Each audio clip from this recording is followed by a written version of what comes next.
अस्सलाम वालेकुम, कैसे हैं आप लोग? मुझे कंफर्म करें आप लोगों को आवाज़ आ रही है? जल्दी-जल्दी कंफर्म करें, आवाज़ आ रही है? ठीक है, क्लियर आवाज़ है ना?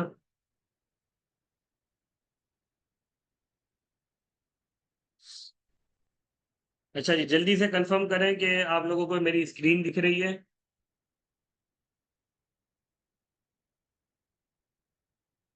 ठीक है, अच्छा।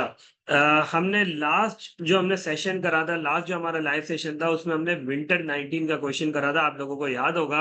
और उसके अंदर हमने रिस्क बहुत अच्छे से आइडेंटिफाई करे थे और हमने रिस्क की ड्राफ्टिंग करना सीख ली थी कि सर रिस्क की ड्राफ्टिंग कैसे करते हैं, ठीक है?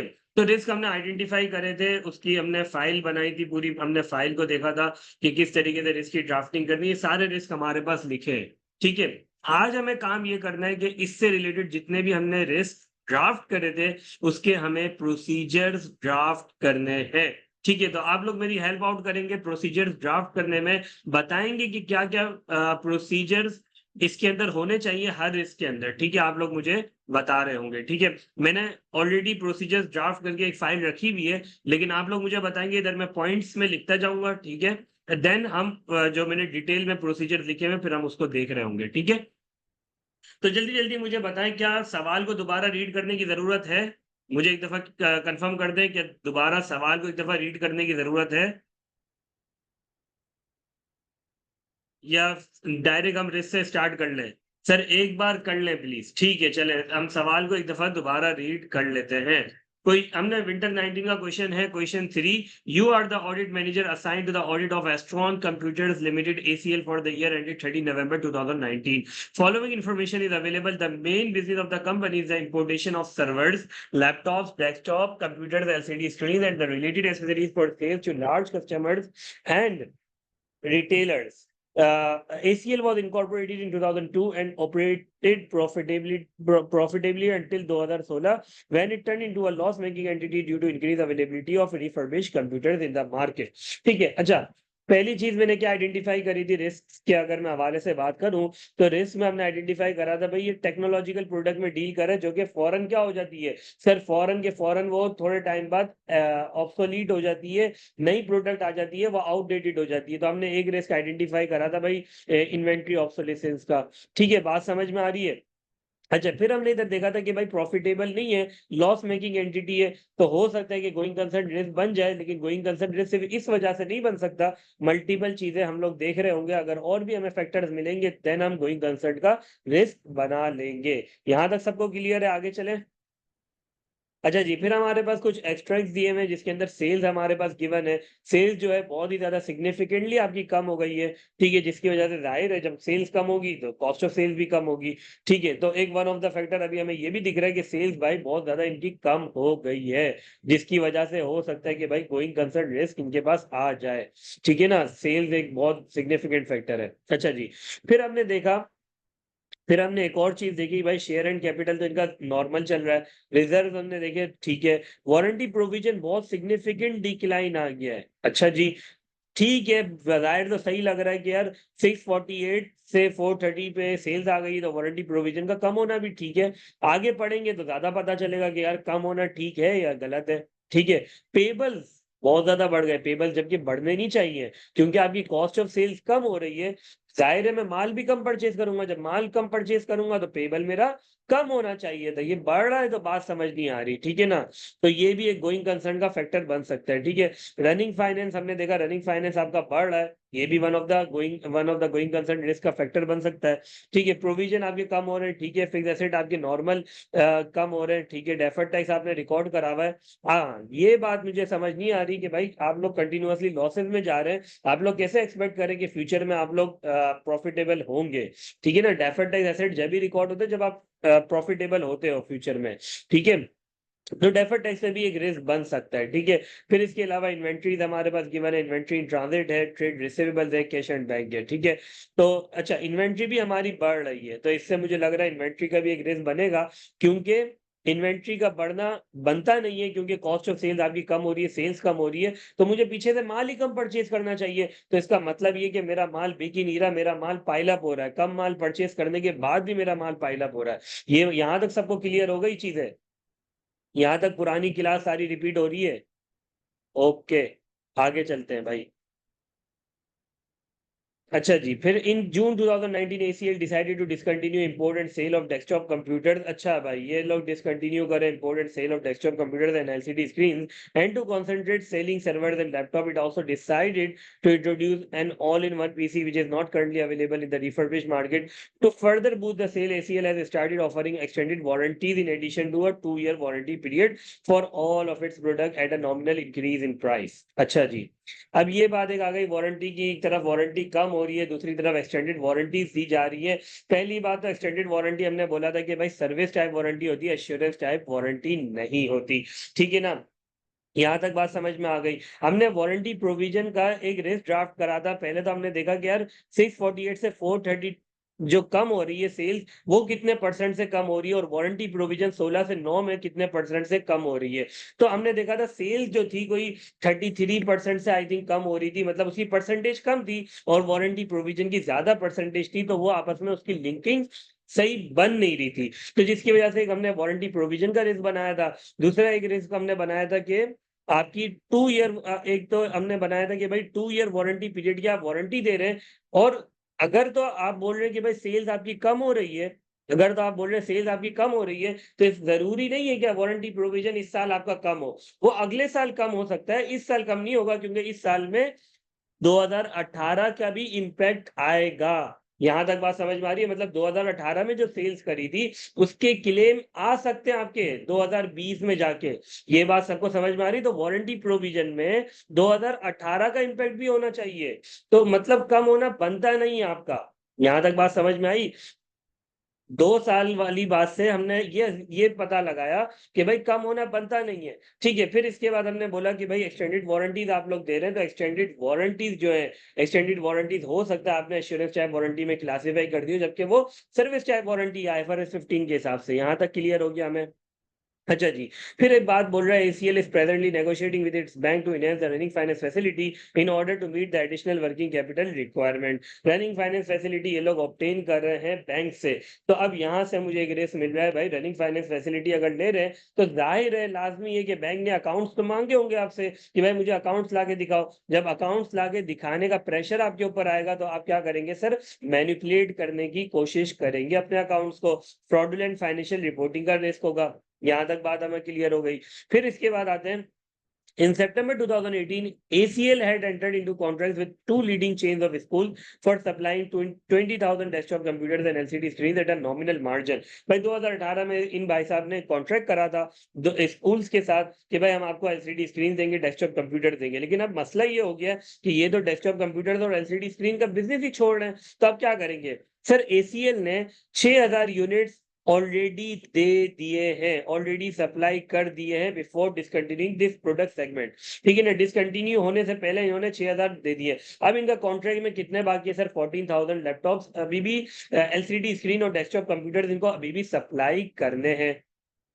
ACL is presently negotiating with the management of both schools to change the contract from the supply of desktop computers and LCD screens to all-in-one PC। भाई ये जाके स्कूल वालों को मना रहे हैं, बोल रहे हैं कि भाई 14,000 जो मैंने वादा करा था आपसे देने का डेस्कटॉप कंप्यूटर और LCD स्क्रीन, मैं इसके बजाय आपको ऑल इन वन PC दे देता हूँ, वो ज्यादा बेहतर है, ठीक है ना।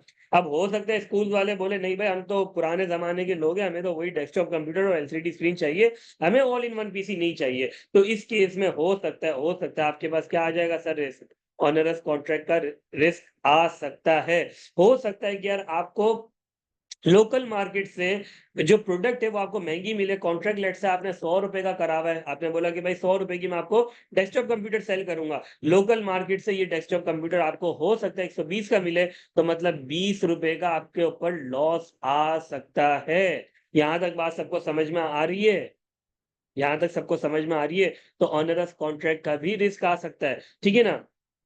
One of the school has agreed to this change, and while negotiating with the other school is in progress. In case the other school does not agree to the change, ACL would either terminate the contract by paying a penalty of 6 million।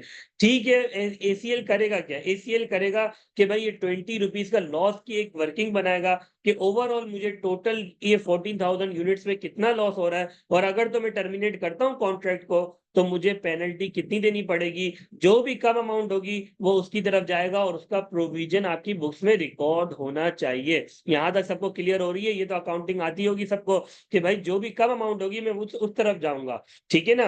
अगर तो loss वाली amount कम होगी तो मैं बोलूंगा यार local market से खरीद के मैं आपको सप्लाई कर दूंगा, मैं टर्मिनेट नहीं कर रहा कॉन्ट्रैक्ट। अगर तो पेनल्टी वाली अमाउंट कम होगी, लॉस ज्यादा हो रहा होगा, तो मैं पेनल्टी की तरफ जाऊंगा और पेनल्टी का प्रोविजन मुझे रिकॉर्ड करना पड़ेगा। यहां तक सबको क्लियर हो रहा है? ठीक है, आगे चलते हैं।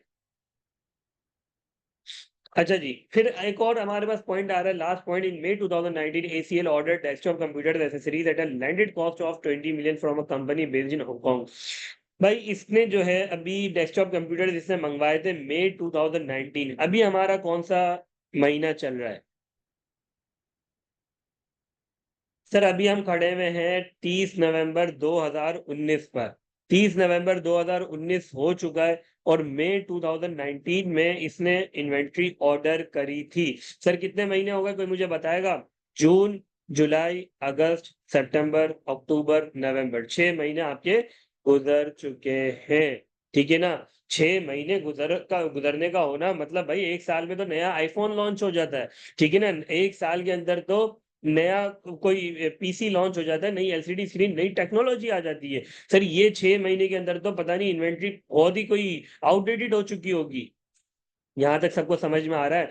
Due to the political unrest in Hong Kong, the shipment was delayed for more than 5 months despite the ordered units were manufactured on time. On discontinuance of the business of desktop computers and LCD screen, ACL asked the manufacturer to cancel the order. However, the manufacturer refused to cancel the order. अच्छा भाई, इनका हुआ क्या है भाई? 6 महीने पहले इन्होंने इन्वेंट्री ऑर्डर करी थी, इन्वेंट्री ऑर्डर करी, लेकिन वो कुछ मसले हो गए, हालात खराब हो गए। जैसे बीच में भी हमारे पास कोविड-19 हमने देखा था, जिसके अंदर फ्लाइट्स वगैरह सारी चीजें बंद हो गई थी, इंपोर्ट एक्सपोर्ट बंद हो गया था, ठीक है। इसी वजह इसके अलावा हमने एक और चीज देखी थी, जो रशिया यूक्रेन की वॉर चल रही थी, उसमें भी काफी इंपोर्ट एक्सपोर्ट आपकी डिस्टर्ब हो गई थी, ठीक है ना। जब भी ऐसी चीज होती है उसकी वजह से आपका क्या होता है सर? आपका माल आना बंद हो जाता है। बीच में आपने देखा था एलसीज वगैरह बंद हो गई थी, एलसीज वगैरह बंद होने की वजह से भी आपकी शिपमेंट पोर्ट पे खड़ी हुई थी, जिसकी वजह से आपकी इन्वेंट्री जो है वो एक्सपायर हो रही थी, ठीक है। तो इधर भी यही सीन हुआ इनके साथ। तो अब हुआ क्या, इन्होंने बोला कि भाई हमने तो अब बिजनेस भी बंद कर दिया, तो आप लोग कैंसिल कर दे, लेकिन कैंसिल वो लोग करने को तैयार नहीं है। ये लोग बोल रहे हैं भाई हम तो आपको ये देंगे, हमारी तरफ से रिस्क एंड रिवॉर्ड ट्रांसफर हो चुके हैं, ये आपका मसला है, ठीक है। अच्छा जी, इन नवंबर 2019 the manufacturer shipped the order units which were received by ACL on 2 December 2019। Sir ये रिसीव कब हुए? सर ये रिसीव हुए आफ्टर द ईयर एंड। अब मुझे कोई ये बात बता दे कि भाई इन्वेंट्री रिकॉर्ड कब होनी चाहिए आपकी बुक्स के अंदर? आपकी इन्वेंट्री रिकॉर्ड में कब आनी चाहिए? कोई बताएगा मुझे इन्वेंट्री कब आ जानी चाहिए आपकी बुक्स के अंदर? क्या जिस दिन माल आया आपके पास, आपके घर तक पहुंचा, उस दिन रिकॉर्ड होनी चाहिए? सर जब रिस्क एंड रिवॉर्ड ट्रांसफर हो जाए, सर उस वक्त रिकॉर्ड होनी चाहिए, ठीक है ना। सर बज़ाहिर बात से सारी बात लग रहा है, जब ये टर्मिनेट नहीं कर पा रहा, तो इसका मतलब ये है कि रिस्क एंड रिवॉर्ड ट्रांसफर हो चुके थे, जब भी टर्मिनेट नहीं कर पा रहा, जब भी वो माल वापसी नहीं ले रहे, तो इसका मतलब ये रिस्क एंड रिवॉर्ड तो ट्रांसफर हो चुके थे बिफोर द ईयर एंड। तो मतलब सर 2 दिसंबर में अगर तो इसको after the year and receive भी हुई, तो इसको रिकॉर्ड कर देनी चाहिए अपनी ये इन्वेंट्री इन ट्रांजिट, ठीक है ना। तो अगर ऊपर हम देखें जरा इसकी फाइनेंशियल्स को, तो इन्वेंट्री इन ट्रांजिट कितने से आ रही है सर? 12 से आ रही है। जबकि माल कितने का ऑर्डर करा था सर? माल ऑर्डर करा था 20 मिलियन का। तो अब मुझे इधर कुछ गड़बड़ लग रही है, मुझे ऐसा लग रहा है कि हो सकता है कुछ इन्वेंट्री इसने रिकॉर्ड ना करी हो, कुछ इन्वेंट्री हो सकता है इसने रिकॉर्ड करी हो 2 दिसंबर 2019। यहां तक बात सबको समझ में आ रही है? CEO has informed that they are under negotiation with a local distributor to dispose of the entire desktop accessories, ठीक है ना। यहाँ तो बात हमें समझ में आ गई, 6 महीने पुरानी इन्वेंट्री हो गई है। आप इसका काम भी नहीं कर रहे, आप कस्टमर को भी आप कोई लोकल डिस्ट्रीब्यूटर वगैरह को ढूंढ के इसको डिस्पोज ऑफ करने की बात कर रहे हो, तो इससे मुझे लग रहा है कि यार कोई बहुत अच्छी कीमत में आपकी इन्वेंट्री सेल नहीं होगी, आपकी इन्वेंट्री कोई कम प्राइसिंग में सेल होगी। तो हो सकता है जिस कॉस्ट में आपने परचेज करी हो, आपने ये 20 मिलियन का माल परचेज करा, हो सकता है कि वो 15 मिलियन में जाए, हो सकता है वो 10 मिलियन में जाए। तो सर क्या रिस्क आ जाएगा आपके ऊपर? क्या रिस्क आएगा, कोई बताएगा मुझे? जल्दी जल्दी बताएं ना, सारी चीजें पड़ी हुई हैं, जल्दी जल्दी बताएं। क्या रिस्क आ जाएगा आपके ऊपर? सर एनआरवी लॉस का रिस्क आ जाएगा, ऑनरस कॉन्ट्रैक्ट का लॉस नहीं आएगा। ऑनरस लॉस नहीं आएगा। ऑनरस कॉन्ट्रैक्ट कब होता है? सर आपने किसी से वादा कर दिया हो कि भाई मैं आपको माल सप्लाई करूंगा, ठीक है ना। इधर क्या है सर, मैंने स्कूल वालों से कॉन्ट्रैक्ट करा है कि भाई मैं आपको माल सप्लाई करूंगा, ठीक है ना, और पीछे से माल मुझे महंगा मिलना शुरू हो जाए, सर वो ऑनरस कॉन्ट्रैक्ट होता है। सर इधर कोई मैंने किसी से वादा थोड़ी करा आपको माल सप्लाई करूंगा, इधर तो उल्टा मुझे माल मिल गया, मुझे बेचना है, ठीक है ना, वो कम कीमत में जाएगा तो वो एनआरवी लॉस में आएगा। यहां तक सबको क्लियर है? ऑनरस कॉन्ट्रैक्ट में और एनआरवी लॉस में डिफरेंस है। यहां तक सबको समझ में आ रही है बात? ये अक्सर बच्चे कंफ्यूज कर देते हैं। ठीक है जी सर, मैंने उल्टा लिख दिया, ठीक है, कोई मसला नहीं है। ठीक है, यहां तक तो सबको क्लियर हो गया कि भाई हमने क्वेश्चन को दोबारा रीड आउट कर लिया, सारी चीजें समझ में आ गई। अच्छा जी, हमने सारे रिस्क हमने आइडेंटिफाई करे थे उस दिन, हमने लास्ट क्लास के अंदर सारे रिस्क को डिस्कस करा और अभी भी डिस्कस कर लिया कि भाई क्या क्या रिस्क है। ठीक है, अब मुझे बताएं कि भाई हमारे प्रोसीजर्स क्या होंगे। पहला वाला risk, enhance running finance facility fraudulent financial reporting. Since the company is planning to enhance the running finance facility and the results of the company have also not been encouraging, there is a risk of fraudulent financial reporting at management level to present better result for obtaining the loan. It is a risk at FS level. तो जल्दी जल्दी मुझे बताओ भाई क्या procedures हो सकते हैं। सर सबसे पहले तो देन द प्रोसेस, क्या बोला है आपने? जल्दी जल्दी मुझे बताओ, जल्दी जल्दी प्रोसीजर्स बताओ। सर जेई टेस्टिंग करेंगे। अच्छा जी, जेई टेस्टिंग करेंगे सबसे पहले तो, ठीक है भाई, बहुत अच्छी बात। सर जेई टेस्टिंग कर लेंगे। फिर सर एक्सपीरियंस टीम लेके जाएंगे, बहुत अच्छे। सर कट ऑफ टेस्टिंग करेंगे। सर कट ऑफ टेस्टिंग क्यों करेंगे? जल्दी जल्दी भी बताएं, करेंगे क्यों? Cut off on sales and expenses, ठीक है। मेंटेन प्रोफेशनल स्केप्टिसिज्म, बहुत अच्छे। सर प्रोफेशनल स्केप्टिसिज्म मेंटेन रखेंगे, ठीक है। Element of unpredictability, more supervision, ठीक है सर, मोर सुपरविजन करेंगे, ठीक है। इसके अलावा matching concept revenue recorded that is not pertain to period, ठीक है। सर कट ऑफ टेस्टिंग करेंगे, ठीक है। इसके अलावा एलिमेंट ऑफ अनप्रिडिक्टेबिलिटी, ठीक है सर। अनप्रिडिक्टेबिलिटी को कोई बताएगा मुझे क्या होती है unpredictability?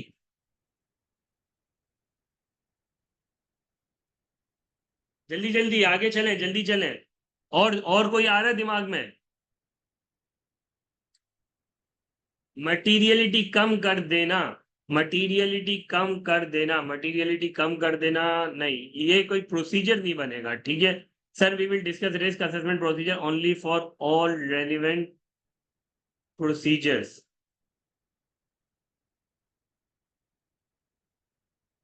Sir will we discuss risk assessment procedures only for all relevant.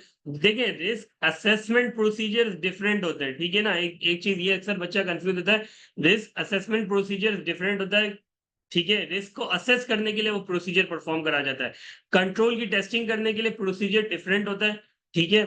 और बैलेंस को वेरीफाई करने के लिए प्रोसीजर डिफरेंट होता है। पास में जो रूटीन प्रोसीजर कर रहे थे उसको चेंज कर देंगे, ठीक है।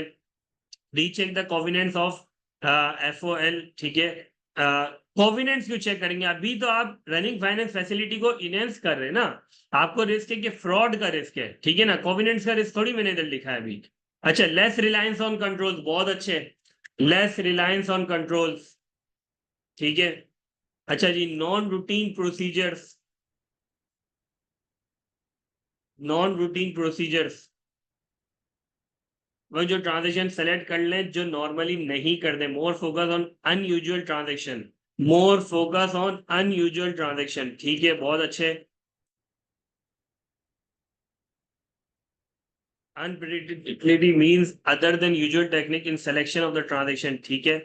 अब flow to list, more focus on estimates, बहुत अच्छे, बहुत अच्छे आए। अब्दुल्ला ने बोला कि भाई more focus on estimates and consistency of accounting policy, ठीक है। फिर इसके बाद auditor shall place reliance on internal control and shall increase substantive testing, less reliance on control and increase in substantive testing, ठीक है, ये हमने इधर ही लिख दिया, ठीक है। और बताएं, evaluation, evaluate selection application of accounting policies, year end check entries, ठीक है, बहुत अच्छे। वैसे ये कट ऑफ के अंदर आ जाएगा, कट ऑफ के अंदर ये बात आ जाएगी कि भाई ईयर एंड पे ईयर एंड एंट्रीज चेकिंग, ठीक है। Check transaction outside the normal course of business, ये बहुत अच्छे लाए। More focus on unusual transaction, ये भी outside the normal course of business में आ जाएगा, ठीक है। मैं इसमें ही कवर कर रहा हूँ, outside the normal course of business, ठीक है। अच्छा, जब राउंड नंबर्स वाली एक बंदे ने बात बोली, राउंड नंबर एंट्रीज चेकिंग, ये जेई टेस्टिंग के अंदर कवर हो जाएगा। जब आप इसको प्रॉपरली ड्राफ्ट करेंगे तो राउंड नंबर वाली बात इसी के अंदर कवर होगी। जब जेई टेस्टिंग करते हैं तो राउंड नंबर की टेस्टिंग इसी के अंदर करते हैं। जेई टेस्टिंग के अंदर मल्टीपल चीजें आप देखते हैं कि भाई वीकेंड्स के अंदर तो आपकी एंट्रीज नहीं रिकॉर्ड हुई, राउंड नंबर वाली एंट्रीज तो ज्यादा नहीं है इधर, ठीक है ना। आप देखते कोई अनयूजुअल अकाउंट से किसी की एडजस्टमेंट तो नहीं हो रही, ठीक है। Negative balance in JE testing also, बिल्कुल ऐसा ही है। और जल्दी जल्दी बताएं, हो गए सारे? और कुछ?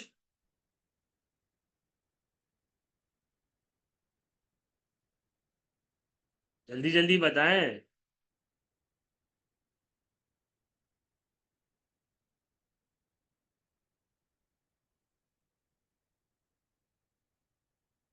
Check subsequent recoveries of receivables to verify sales. Sir ये सेल्स की तरफ फिर हम चले जाएंगे, फिर हम सेल्स की तरफ, ये सब्सिक्वेंट रिकवरीज फिर वो सेल से स्पेसिफिक चीजें हो जाएंगी, ठीक है। सेल से स्पेसिफिक चीजें हो जाएंगी। Perform analytical review of income and expenses, बहुत अच्छे कि भाई perform analytical review. Analytical review हम चेक करेंगे कि भाई कोई ऐसे तो नहीं अनयूजुअल चीजें आप लोगों आपको दिख रही है ऑफ इनकम एंड एक्सपेंसेस, ठीक है। इसके अलावा team are consistent with management explanation. अच्छा देखिए, सबसे पहले ये तो बात आप लोगों ने सारी चीजें बता दी कि भाई ये चीजें हैं, सारी चीजें ठीक है, और बहुत अच्छे सबने पॉइंट बताए, ठीक है। अच्छा, सबसे पहले जब भी आप लोगों ने ये देखना है ना कि फ्रॉडुलेंट फाइनेंशियल रिपोर्टिंग का रिस्क है, कोई मैनिपुलेट करेगा, ठीक है ना, मैनिपुलेट करेगा। सबसे पहला काम आपने क्या करना होगा, सबसे पहला काम आपने करना उसके प्रोसेस को समझे, उसके फाइनेंशियल रिपोर्टिंग प्रोसेस को समझे कि भाई वो किस तरीके से अकाउंट्स बनाता है, ठीक है ना, कौन बंदा बना रहा है, ठीक है। उसकी अंडरस्टैंडिंग ले, ठीक है। प्रोसेस क्या है, क्या कोई बंदा नीचे लेवल पे एंट्रीज कोई कौन बंदा करता है, ठीक है। फिर इसके बाद कौन बंदा उन एंट्रीज को अप्रूव करता है, फिर कौन बंदा उसका टीबी एक्सट्रैक्ट करता है, कौन बंदा फिर उसको फाइनेंशियल बनाता है, कौन बंदा उसका रिव्यू करता है। तो मतलब अल्टीमेटली अगर कहूं इसको एक लफ्ज में, फाइनेंशियल रिपोर्टिंग प्रोसेस की अंडरस्टैंडिंग ऑब्टेन करना, सही है। सबसे पहले ये समझना बहुत ज्यादा इंपॉर्टेंट है कि यार अगर एक बंदा उसको रिव्यू कर रहा है, एक बंदा बना रहा है, तो हो सकता है कि यार कोई ऊपर वाला बंदा उसको रिव्यू कर रहा हो, और हो सकता है कि यार चांसेस कम हो कोई फ्रॉड फाइनेंशियल रिपोर्टिंग करने के, ठीक है ना। तो प्रोसेस समझना सबसे ज्यादा इंपॉर्टेंट है। यहां तक बात सबको समझ में आ रही है? सबसे पहले क्या लेना है सर, अंडरस्टैंडिंग ऑब्टेन करनी है ऑफ फाइनेंशियल रिपोर्टिंग प्रोसेस, ठीक है, and control over journal entries, ठीक है ना। देखिए, अगर एक चीज का कंट्रोल किसी के पास है, भाई आप बैक डेटेड पे एंट्रीज नहीं मार सकते, सिस्टम के अंदर लिमिटेशन है कि भाई बैक डेटेड एंट्रीज अलाउड नहीं है, ये कंट्रोल लगा हुआ है, ठीक है। ये कंट्रोल है कि भाई बैक डेटेड एंट्रीज वो मना कर देता है, सैटरडे एंड संडे के अंदर वो एंट्रीज मारने को मना कर देता है, ठीक है ना। तो कंट्रोल्स की अंडरस्टैंडिंग लेना सबसे ज्यादा इंपॉर्टेंट है। अगर तो कंट्रोल्स आपके स्ट्रांग होंगे तो फ्रॉड के चांसेस भी क्या होंगे सर, फ्रॉड के चांसेस कम हो रहे होंगे। देखिए, अच्छा, एक बच्चे ने बहुत अच्छी बात बोली, सर ये तो हम क्या लिख रहे हैं, सर ये तो हम क्या लिख रहे हैं, सर डीएनआई लिख रहे हैं जो कि रिस्क असेसमेंट प्रोसीजर, जो रिस्क असेसमेंट प्रोसीजर है। देखिए, सबसे पहले आपने, अगर तो आपका फ्रॉड का रिस्क है, अगर आपका फ्रॉड का रिस्क है तो सबसे पहले आपने अंडरस्टैंडिंग लेनी होगी। चाहे आप देखें जो आप अल्टीमेटली जो भी काम कर रहे हैं, आपका रिस्क है ना, ये आपने आइडेंटिफाई कर लिया। पहले आपने क्या करा, आपने बोला कि भाई ये बातें मुझे मिली, रिस्क फैक्टर मिला जिसकी वजह से ये रिस्क है, ठीक है, फ्रॉड का रिस्क है। अब आपको करना है, देखिए डीएनआई, ऐसा हो सकता है कि जो प्रोसीजर आप डीएनआई में परफॉर्म करें, जो प्रोसीजर आप कंट्रोल टेस्टिंग में परफॉर्म करें, वही प्रोसीजर आप किसी बैलेंस को, किसी और ऑडिट रिस्क को वेरीफाई करने में वही सेम प्रोसीजर कर रहे हो। देखिए, एक चीज समझे, कि यार अगर मैं कंट्रोल की टेस्टिंग करता हूं तो कंट्रोल की टेस्टिंग करने के लिए मैं क्या करता हूं सर, बैंक रिकंसिलिएशन देखता हूं, बैंक रिकंसिलिएशन अप्रूवर की साइन देखता हूं, तो अल्टीमेटली मैं बैंक रिकंसिलिएशन देख रहा होता हूं, ठीक है ना। जब मैं बैलेंसेस को वेरीफाई करता हूं, जब भी मैं बैंक रिकंसिलिएशन देखता हूं, यहां तक बात सबको समझ में आ रही है। इसी तरीके से अगर मैं कंट्रोल की टेस्टिंग करते वक्त मैं ये देखता हूं कि ट्रांजेक्शन सही रिकॉर्ड होती है या नहीं होती, तो उस वक्त भी मैं सैंपल उठा के कोई ना कोई टेस्टिंग करता हूं, ठीक है ना, उसकी अमाउंट भी चेक करता हूं।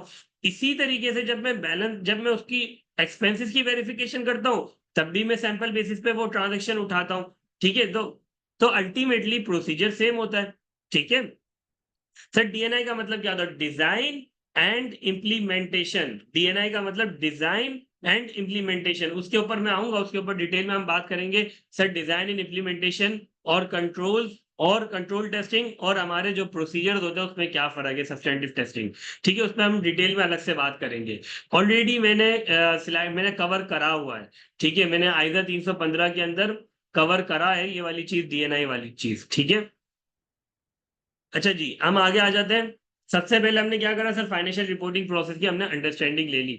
अच्छा, अब मुझे ये बताएं कि कहाँ कहाँ मैनेजमेंट के पास चांसेस हैं खेलने के, ठीक है, कहाँ कहाँ मैनेजमेंट के पास ज्यादा चांसेस होते हैं खेलने के कि वहां से फ्रॉडुलेंट फाइनेंशियल रिपोर्टिंग वो करे करे सर एस्टिमेट्स के अंदर, बहुत अच्छे।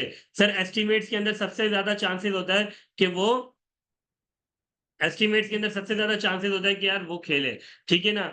इसके अलावा आरपी ट्रांजैक्शन, बहुत अच्छी बात बोली, आरपी ट्रांजैक्शन में सबसे ज्यादा उसके पास चांसेस होता है खेलने का, ठीक है। तीसरा एक बंदे ने बोला रेवेन्यू, रेवेन्यू जो कि हो सकता है कि यार वो लास्ट टाइम जो नेक्स्ट ईयर का रेवेन्यू है वो इस टाइम रिकॉर्ड कर दे जब भी हम कट ऑफ टेस्टिंग परफॉर्म करते हैं। यहां तक बात सबको समझ में आ रही है।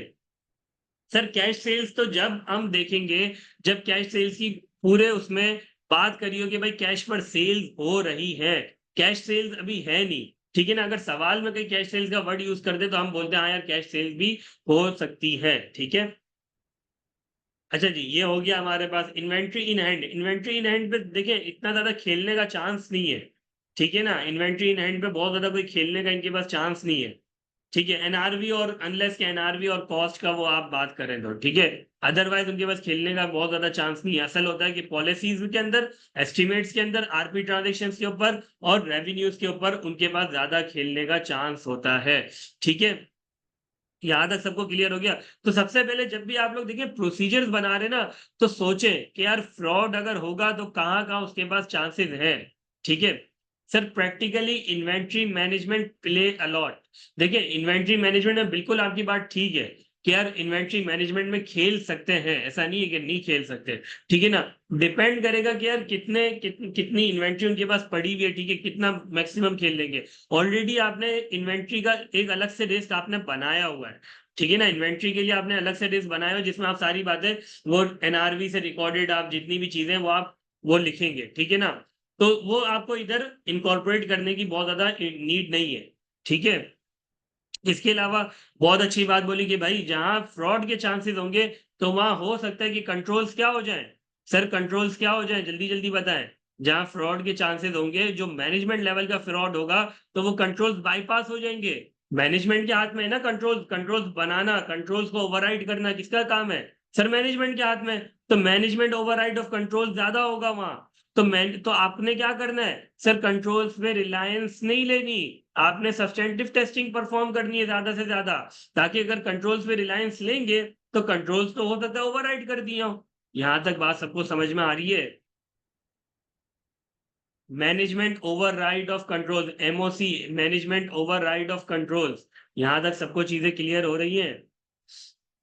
सर दूसरी चीज आपके पास फाइनेंशियल है, आप उसको नॉर्मली आपने देखा होगा जब आप जितना भी सारा काम कर लेते हैं पार्टनर लेवल पे वो क्या करते हैं सर, एनालिटिकल रिव्यू परफॉर्म करते हैं। उससे ये पता चलता है क्या चीजें कंसिस्टेंट है। जैसे अभी हमने देखा कि यार प्रोविजन बढ़ रहा है तो प्रोविजन क्या परसेंटेज से बढ़ रहा है, सेल्स बढ़ रही है तो सेल्स क्या परसेंटेज से बढ़ रही है, क्या आपस में कंसिस्टेंसी है।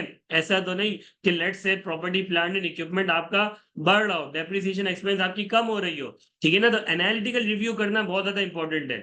यहां तक बातें सबको समझ में आ रही है। सर सेल्स बढ़ रही है एक जगह, सर मार्केटिंग एक्सपेंस लेकिन कम हो रहा है, तो ये भी क्या होगा सर, फ्रॉड के चांसेस है। जैसे हमने एक सवाल के अंदर देखा था कि सेल्स रिटर्न हमने देखा था कि भाई माल इन्होंने क्या कर लिया था सर, माल वापसी सारा ले लिया था, लेकिन सेल्स रिटर्न बढ़ नहीं रही थी एक तरफ, लेकिन सेल्स बढ़ रही थी। तो वहां से हमने बोला था कि यार इधर मसला है। तो एनालिटिकल रिव्यू करना बहुत ज्यादा इंपॉर्टेंट है सर। ऑडिट प्रोसीजर में हम रिस्क असेसमेंट प्रोसीजर एंड सब एनालिटिकल भी लिख सकते हैं सर। देखें मैं वंस अगेन रिपीट कर रहा हूं, रिस्क असेसमेंट प्रोसीजर जो होते हैं वो रिस्क आइडेंटिफिकेशन करने के लिए होते हैं। यहां तक बात समझ में आ रही? पर्पस क्या होता है उसका? रिस्क आइडेंटिफिकेशन करना। हाँ, हो सकता है कि वही प्रोसीजर आप परफॉर्म करें कंट्रोल टेस्टिंग करते वक्त भी, वही प्रोसीजर आप परफॉर्म करें आप बैलेंसेस को वेरीफाई करने के लिए भी। यहां तक बात समझ में आ रही है? प्रोसीजर सेम हो सकता है लेकिन पर्पस डिफरेंट होता है रिस्क असेसमेंट प्रोसीजर करते वक्त। इधर हमारा पर्पस क्या है? इधर पर्पस है सर बैलेंसेस को चेक करना, इधर फ्रॉड अगर हो रहा है तो सर उससे रिलेटेड हमें प्रोसीजर परफॉर्म करना, वो हमारा पर्पस है। रिस्क असेसमेंट प्रोसीजर करने का जो पर्पस होता है वो रिस्क की आइडेंटिफिकेशन करना और उसको असेस करना कि कितना ज्यादा रिस्क है। यहां तक बातें समझ में आ रही है सबको? क्लियर है यहां तक? अच्छा जी, फिर इसके बाद आप लोगों ने बताया कि भाई एलिमेंट ऑफ अनप्रिडिक्टेबिलिटी हम देखेंगे, ठीक है, ये भी बहुत अच्छा आप लोगों ने बताया। जेई टेस्टिंग करेंगे, ये भी बहुत अच्छा आप लोगों ने बताया, ठीक है। तो ये सारे आप लोग लिख सकते हैं, ठीक है ना, ये जितने भी हैं आप लोग लिख सकते हैं, लेकिन आपने क्या करना है सर, जो इंपॉर्टेंट है वो सबसे पहले लिखना है। इंपॉर्टेंट क्या है सबसे पहले? Sir understanding financial reporting process and controls की, ठीक है। दूसरा काम आपने क्या करना है सर, कंट्रोल्स पे रिलायंस कम लेनी है, सब्सटेंटिव टेस्टिंग ज्यादा करनी है, ठीक है। अनयूजुअल ट्रांजैक्शन जो आरपी ट्रांजैक्शन होती है, outside the normal course of business transaction होती है सर, उस पे ज्यादा आपने देखना है क्योंकि उस पे ज्यादा उसके पास चांसेस है खेलने के, ठीक है। अकाउंटिंग पॉलिसी और एस्टिमेट पे ज्यादा फोकस करना है आप लोगों ने। एनालिटिकल रिव्यू करना है, कोशिश करें ये सारे भी लिख दें लेकिन एक लाइन के अंदर शॉर्ट के अंदर सारे लिख दें, ठीक है। तो आपकी सारी चीजें कवर हो जाएंगी। यहां तक सबको क्लियर है? चीजें समझ में आ रही है सबको? किसी को कोई मसला यहां तक? आगे चले? किसी का कोई सवाल यहां तक? जल्दी जल्दी बताएं, जवाब दें, क्या हो गया सारे सो गए? नो क्वेश्चन, ठीक है। आगे चलते हैं सर, वारंटी प्रोविजन पे आ जाए। सर वारंटी प्रोविजन में हमने रिस्क की ड्राफ्टिंग करी थी, the warranty provision has decrease by almost the same percentage of the decrease in revenue despite the fact that ECL is offering extended warranties. Further even if the decrease it is not necessary that the warranty provision would also decrease because it also cover the sales of prior year. ठीक है, हमने दो risk identify करे थे, तो warranty provision हो सकता है अंडरस्टैंड हो, आपने कैलकुलेट सही नहीं करा हो, ठीक है। दूसरा हमने बोला था कि भाई आपने जो आपकी जो सर्विस टाइप वारंटी थी वो आपने एश्योरेंस टाइप वारंटी ट्रीट कर ली हो, ठीक है। Sir a risk identify plus procedure is enough for 1 mark. A risk identify plus procedure sir एक दो प्रोसीजर्स प्रॉपर्ली ड्राफ्ट भी कर दें, वो मेरे पास सारी ड्राफ्टिंग हुई है, बेफिक्र हो जाए। वो मैं हम आखिरी में सारी ड्राफ्टिंग देखेंगे कि जो भी मैंने प्रॉपर ड्राफ्टिंग करी है वो मैं आप लोगों को अलग से दिखा रहा हूँ। अभी मेन हमने देखना है कि आप लोग क्या क्या प्रोसीजर्स पिक कर रहे हैं, ठीक है। एनालिटिकल प्रोसीजर इन वारंटी प्रोविजन, ठीक है भाई। एनालिटिकल प्रोसीजर्स को थोड़ा सा डिफाइन करके बताएं।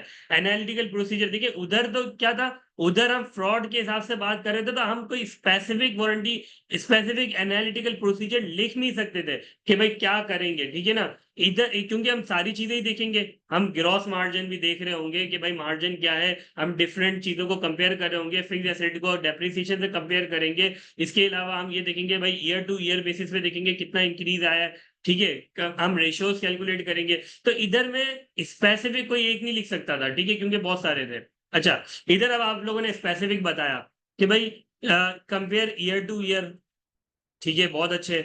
कंपेयर करेंगे year two year warranty provision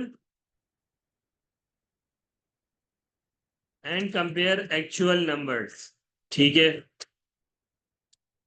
बहुत अच्छे। अच्छा, फिर इसके बाद आप लोगों ने लिखा है review warranty claims after the year and, बहुत अच्छे। Review warranty claims after the year and.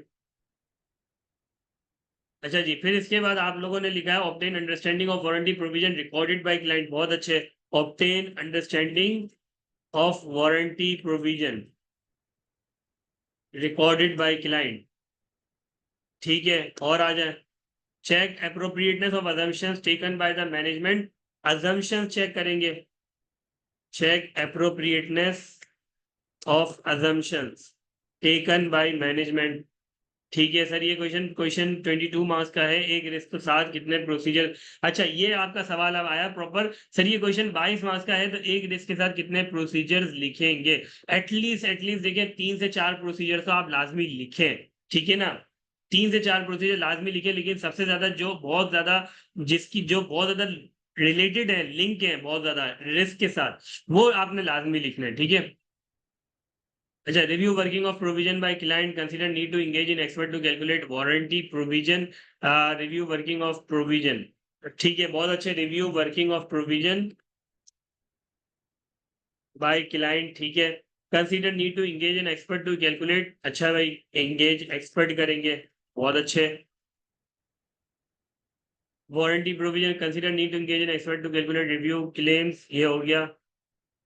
ये हमने ऑलरेडी लिख लिया, क्लेम वाला after the year end appropriate disclosure as per IS 37। Warranty amount calculation, recalculate warranty provision, पहला तो understanding आ जाएगा। Consider engaging auditor expert, completeness and objectivity, ये सी के अंदर कवर हो जाएगा, कंप्लीटनेस एक्सपर्ट। अच्छा, completeness, oh sorry, competency.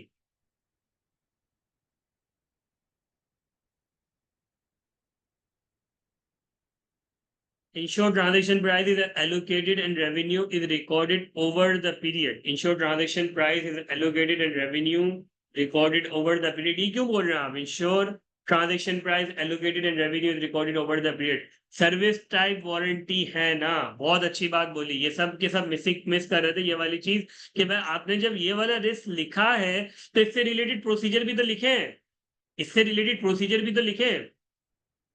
Ensure that transaction price is allocated for extended warranty, ठीक है ना, ये बात लिखनी है आपने।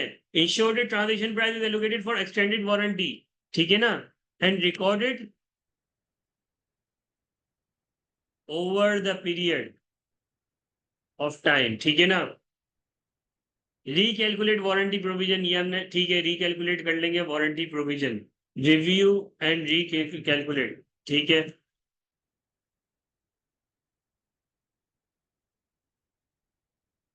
ठीक है, तो ये बात याद रखनी है, जो आप लोग चीजें लिख रहे हैं उसको लाजमी, उस रिस्क को, उस रिस्क से रिलेटेड प्रोसीजर्स लाजमी लिखें, ठीक है ना। अक्सर बच्चे रिस्क तो लिख लेते हैं लेकिन उससे रिलेटेड प्रोसीजर नहीं लिखते, ठीक है। बहुत अच्छी बात एक और बच्चे ने बोली, discount second year claims.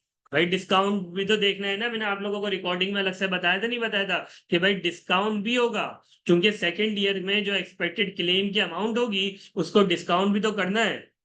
Second year expected claim amount, ठीक है ना। और जाहिर है जब डिस्काउंट लिखेंगे तो उसका रेट ऑफ डिस्काउंट की अप्रोप्रिएटनेस भी हो जाएगी, ठीक है, and appropriateness of discount rate, ठीक है। यहां तक बातें सबको समझ में आ रही है? सर डिस्काउंट वाला प्रोसीजर एक्सप्लेन कर दें। देखें, वारंटी प्रोविजन आपकी कितने टाइम के लिए, ठीक है, वारंटी प्रोविजन आपकी कितने, वारंटी आपने कितने साल के लिए आप दे रहे हैं, कोई बताएगा मुझे? जल्दी जल्दी रिप्लाई करें ना।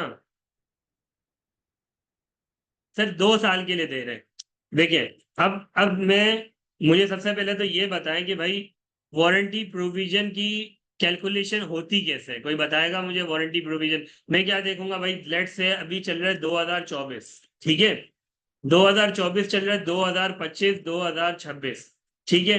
मैंने सेल्स करी है, लेट से कोई, लेट से 1 मिलियन की सेल्स करी है, ठीक है, 1 मिलियन की सेल्स करी है। अच्छा, इसकी जो कॉस्ट है, cost per claim expected number of cost per claim multiply by expected number of claims, बिल्कुल ऐसा ही है, cost per claim multiply by expected number of claim, ऐसा ही है, ठीक है। अच्छा, मुझे पता है कि भाई इसमें से हो सकता है कि यार कुछ लोग मेरे पास आए, हो सकता है 100 क्वांटिटीज मेरे पास आए, बोले भाई लेट से आपको है ना ये क्लेम करना पड़ेगा। 2025 में कुछ लोग आए मेरे पास, ठीक है, हो सकता है कि भाई वो क्लेम करवाने आए मेरे पास, तो उस वक्त 2025 में जो कॉस्ट ऑफ क्लेम होगी वो लेट से कोई होगी आपकी 2,000 रुपए, ठीक है, मैं ये सही एग्जाम्पल दे रहा हूँ। 20,000 रख लेते हैं, ठीक है। और 2026 में कुछ लोग आएंगे, हो सकता है वहां उस वक्त ज्यादा खराबी हो लोगों की, तो हो सकता है 80,000 उस वक्त मुझे खर्चा आ जाए, ठीक है। यहां तक बात सबको समझ में आ रही है? ठीक है, तो मैं क्या करूंगा सर, ये 20,000 खर्चा कब होगा सर? 20,000 खर्चा होगा 2025 में, ठीक है। 2026 में खर्चा क्या होगा सर? 80,000 होगा। सर 2026 को क्या मुझे डिस्काउंट करना चाहिए 2024 के एंड तक? यहाँ ये बात समझ में आ रही है? 80,000 का अगर खर्चा होगा तो क्या मुझे इसको डिस्काउंट करना चाहिए? क्योंकि मुझे तो आज वारंटी प्रोविजन रिकॉर्ड करना है, तो इस 80,000 को मैं क्या करूंगा सर? डिस्काउंट करूंगा। इसको मैं डिस्काउंट करूंगा 1 साल पे। यहां तक बात सबको क्लियर हो रही है? टू कैलकुलेट प्रेजेंट वैल्यू, बिल्कुल ऐसा ही है सर, तो इसलिए डिस्काउंट रेट अप्लाई होगा। क्लियर हो रही है सबको? सर 2 साल पे नहीं होगा, क्यों 2 साल पे नहीं होगा? सर 2 साल पे इसलिए नहीं होगा क्योंकि मैं 2024 के एंड में खड़ा हुआ, 2024 के स्टार्ट में नहीं खड़ा हुआ, 2024 के एंड में खड़ा हुआ हूं मैं, ठीक है ना। सेल 2024 के ड्यूरिंग द पीरियड में सेल हुई थी, अब 2024 खत्म हो चुका, अब 2025 का स्टार्ट आ चुका। तो मैं क्या करूंगा सर, 2026 की जो 80,000 है उसको 2025 के स्टार्ट तक मैं डिस्काउंट करूंगा। और 2026 में जो 80,000 होगा वो कोई सारा आखिरी में थोड़ी होगा 2026 के, वो तो ड्यूरिंग द पीरियड 80,000 आएगा, ठीक है ना। हो सकता है स्टार्ट में आ जाए, हो सकता है बीच में आ जाए, हो सकता है कि ड्यूरिंग द पीरियड कुछ कुछ आए, ठीक है ना। तो बिल्कुल एंड में थोड़ी 2026 के आएगा 80,000 रुपए का खर्चा, ये तो साल के दौरान आएगा। ये बात समझ में आ रही है? क्लियर हो रही है ये वाली बात? सबको क्लियर है? 2 साल पे नहीं करेंगे, ठीक है। क्लियर है यहां तक? आगे चले? अच्छा जी, एक्सपर्ट इंगेज करेंगे, बिल्कुल सर एक्सपर्ट इंगेज करना पड़ सकता है, क्योंकि हो सकता है किसी चीज में मेरी एक्सपर्टीज ना हो, मुझे नहीं पता हो कि यार कितने क्लेम्स नॉर्मली आते हैं। लेट्स से अगर बैटरी का काम कर रहे हैं, एक्साइड का आप लोग ऑडिट करने गए और वहां बैटरीज का काम हो रहा है, अब आपको थोड़ी पता है यार, आप तो ऑडिटर हो, आपको तो अकाउंटिंग आती है, आपको थोड़ी पता है कि भाई कितने क्लेम्स आते हैं, कितने टाइम बाद बैटरी खराब हो जाती है, क्या चांसेस है, कितने चांसेस है, कितनी प्रोबेबिलिटी, ये सारी बातें कौन बताएगा आपको? ये सारी बातें कौन बताएगा? जल्दी जल्दी बताएं, सारी बातें कौन बताएगा आपको? सर आपको सारी बातें एक एक्सपर्ट बताएगा कि भाई क्या प्रोबेबिलिटी है, क्या नहीं है, ये सारी बातें आपको एक्सपर्ट बताएगा, ठीक है।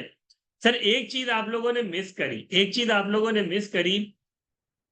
देखें, हमेशा सवाल उठाएं, हमेशा सबसे पहले देखें भाई क्या क्या बातें सवाल के अंदर है, ठीक है ना। उससे आप लोग थोड़े से प्रोसीजर अपने लाइन बाय लाइन लेके चलें। सबसे पहले हमारा प्रोसीजर क्या हुआ सर? सबसे पहले हमने बोला कि भाई मैं क्या करूंगा सर, आपने अंडरस्टैंडिंग ले ली, warranty provision recorded by client, के किस तरीके से आप लोग रिकॉर्ड करते हो, वो आपको बताएगा कि भाई आप, मैं वर्किंग लेता हूं, मैं वर्किंग बनाता हूं एक वारंटी प्रोविजन की, ठीक है ना। तो सबसे फिर दूसरा काम आपने क्या करना है सर, आप बोलोगे भाई मुझे वर्किंग दे दो, मैं उसको रिव्यू करूंगा और उसकी रिकैलकुलेशन करूंगा कि वो एक्यूरेट है नहीं है, उसमें कोई आपने कोई कैलकुलेशन एरर का भंड तो नहीं मारा, कोई ब्लंडर तो नहीं कर दिया। तो सबसे पहला काम अंडरस्टैंडिंग ले ली, दूसरा काम आपने वर्किंग, वो बताएगा अंडरस्टैंडिंग में कि भाई मैं वर्किंग बनाता हूँ, ठीक है ना, वर्किंग की बेसिस पे मैं रिकॉर्डिंग करता हूँ, तो आप बोलोगे भाई वर्किंग मुझे दे दो, ठीक है। सर वर्किंग जब लोगे तो इसके बाद तीसरा काम क्या करोगे सर? वर्किंग में जो डेटा यूज होगा, बहुत अच्छी बात बोली एक बच्चे ने, assess reasonableness of the source data and assumptions use therein, ठीक है ना। बहुत अच्छी बात, बिल्कुल ऐसा ही है, जब मैं रीजनेबलनेस भी देखूंगा और उसकी कंप्लीटनेस एक्यूरेसी भी देखूंगा, ठीक है। तो स्टेप बाय स्टेप प्रोसीजर लिखना है। बच्चे क्या लिखते हैं? बच्चे स्टेप बाय स्टेप नहीं लिखते, मिस्टेक क्या होती है बच्चों की?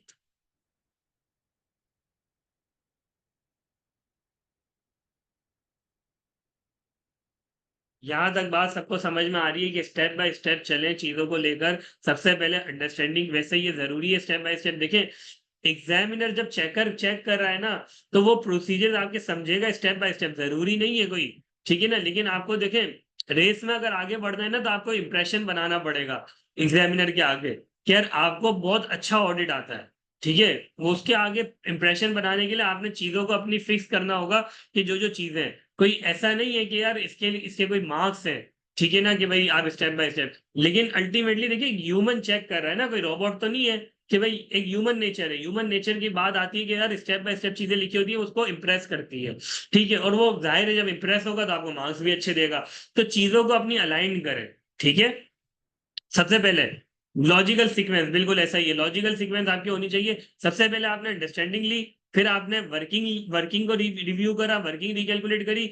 वर्किंग के अंदर आपने देखा कि यार डेटा यूज करा हुआ है, ठीक है ना कोई डेटा होगा। ठीक है, हिस्टोरिकल डेटा होगा इसके अंदर। इसके अंदर क्या क्या हो सकता है सर, हिस्टोरिकल डेटा होगा। इसके अंदर हो सकता है कि सर डिस्काउंट रेट भी है।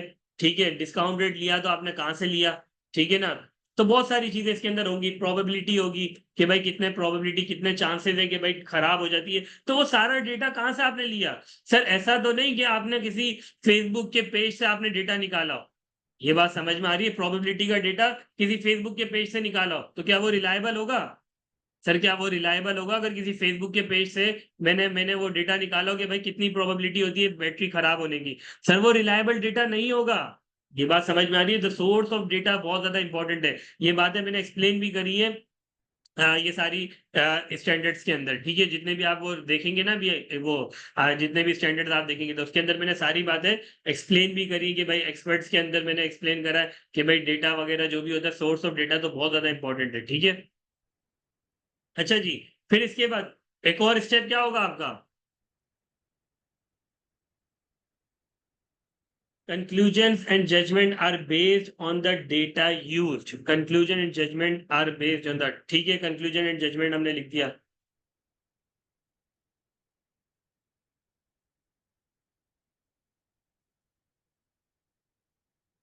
जजमेंट,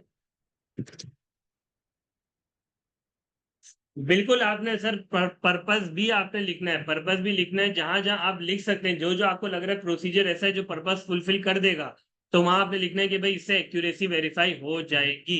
ठीक है ना, जहां जहां जितना आप कवर कर सकते हैं चीजें, वहां वहां पर्पस भी लाजमी लिखें कि भाई ये प्रोसीजर परफॉर्म करें तो इससे एक्यूरेसी वेरीफाई होगी। लेकिन कुछ प्रोसीजर ऐसे होते हैं वो एक्टिविटी होती है, ठीक है ना। अब जैसे मैं अंडरस्टैंडिंग ऑब्टेन कर रहा हूँ, ठीक है। अब अंडरस्टैंडिंग से कोई मेरी डायरेक्टली कोई रिस्क पूरा वेरीफाई नहीं हो जाएगा, ना कोई मेरी एक्यूरेसी वेरीफाई हो जाएगी, ना कोई कंप्लीटनेस वेरीफाई हो जाएगी। ये बात समझ में आ रही है, कुछ चीजें ऐसी होती हैं जिससे कोई पर्पस अभी फुलफिल होगा नहीं जब तक ये 2-3 स्टेप आपके कंप्लीट ना हो। ठीक है ना, पर्पस जब फुलफिल होगा जब 2-3 स्टेप आपके फुलफिल होंगे, 2-3 स्टेप आप लिख चुके होंगे। ठीक है, मैं देखें वही वंस अगेन आप है ना, अब सबसे पहले देखें, रिस्क तो आपने आइडेंटिफाई कर लिया, मसला क्या है, रिस्क आपने आइडेंटिफाई कर लिया है। अंडरस्टैंडिंग एक होती है रिस्क आइडेंटिफाई करते वक्त, और उसकी, जैसे आपने ये अंडरस्टैंडिंग ली, ये जो क्वेश्चन में सारी बातें थी ना, ये आपने अंडरस्टैंडिंग ली थी क्लाइंट से। ठीक है ना, ये अंडरस्टैंडिंग थी रिस्क को आइडेंटिफाई करने के लिए और असेस करने के लिए। एक अंडरस्टैंडिंग होती है कि प्रोसीजर्स परफॉर्म करते वक्त, ठीक है ना, दोनों के पर्पस को मिक्स नहीं करें। ठीक है, एक अंडरस्टैंडिंग होती है रिस्क को आइडेंटिफिकेशन करते वक्त, उसका पर्पस डिफरेंट होता है, उसका पर्पस होता है रिस्क को आइडेंटिफाई करना। जो ये सारी अंडरस्टैंडिंग ली कि भाई 2 साल के अंदर, 2 साल तक आपका वारंटी कवर होता है, एक्सटेंडेड वारंटी आप दे रहे हो, ये सारी अंडरस्टैंडिंग तो ले रहे हो आप क्लाइंट से। ठीक है ना, इसका पर्पस डिफरेंट है। ठीक है, दोनों को मिक्स नहीं करें। इधर अंडरस्टैंडिंग जो ऑब्टेन कर रहे हो, इधर प्रोसीजर परफॉर्म करने के लिए कर रहे हो कि भाई मुझे डॉक्यूमेंट्स क्या क्या लेने क्लाइंट से। ठीक है ना, रिस्क को आइडेंटिफाई तो आप कर चुके हैं, क्लियर है यहां तक, यहां तक क्लियर है सबको। चले आगे बढ़े, तो देखें वर्किंग प्रोविजन आप involve and discuss with the expert about the warranty provision try to. देखिए एक चीज इधर आप लोग बहुत ज्यादा इंपॉर्टेंट है जो कि मिस कर रहे हैं। क्लाइंट ने आपको एक बात बताई थी कि भाई 2 साल की वारंटी कवर होती है, 2 साल की वारंटी कवर होती है। क्या ये बात को आपने वेरीफाई करा, क्या ये बात को आपने वेरीफाई करा कि 2 साल तक, 2 साल की वारंटी, आप कैसे ये बात को यकीन करें जो क्लाइंट ने बोला आपको, क्या ये बात को आपने कंफर्म करा। सर बिल्कुल एग्रीमेंट लेंगे, सर बिल्कुल एग्रीमेंट लेंगे, review the agreement to ensure. देखिए अब मैं पर्पस लिख रहा हूं, to ensure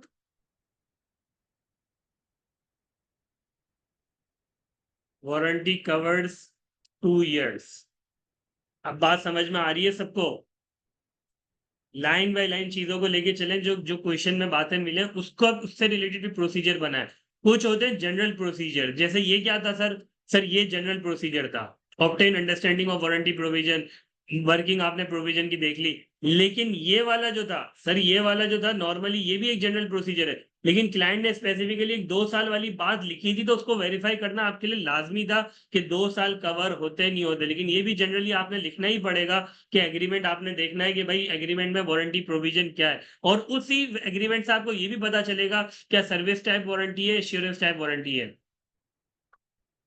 Insured assumptions are updated based on changes in circumstances such as offering extended warranties। Sir ये लिख सकते हैं, सर ये बिल्कुल आप लिख सकते हैं। अगर तो एक्सटेंडेड वारंटी आपकी जो होती, अगर तो वो सर्विस टाइप वारंटी नहीं होती, ठीक है ना, सर्विस टाइप वारंटी, लेकिन लिख सकते हैं, लिख सकते हैं, मसला नहीं है, ये भी मतलब कवर हो जाएगा आपकी बात को, ठीक है।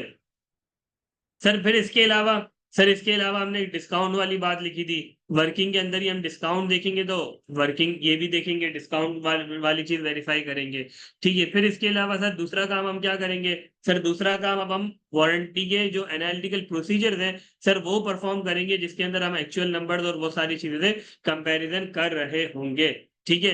फिर इसके अलावा सर एक दफा एक्सपर्ट को एंगेज कर लेंगे, जिसमें जितनी भी अजम्पशंस हैं, जितनी भी चीजें उन्होंने ली हुई है, एक दफा एक्सपर्ट को एंगेज करके चीजें कंफर्म करवा लेंगे। यहां तक बातें समझ में आ गई है, ठीक है। सर दूसरा काम क्या करेंगे,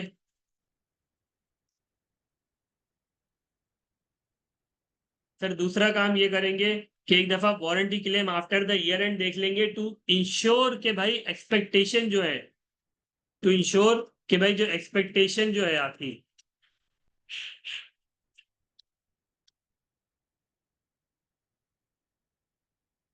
ऑफ एक्सपेक्टेड क्लेम्स,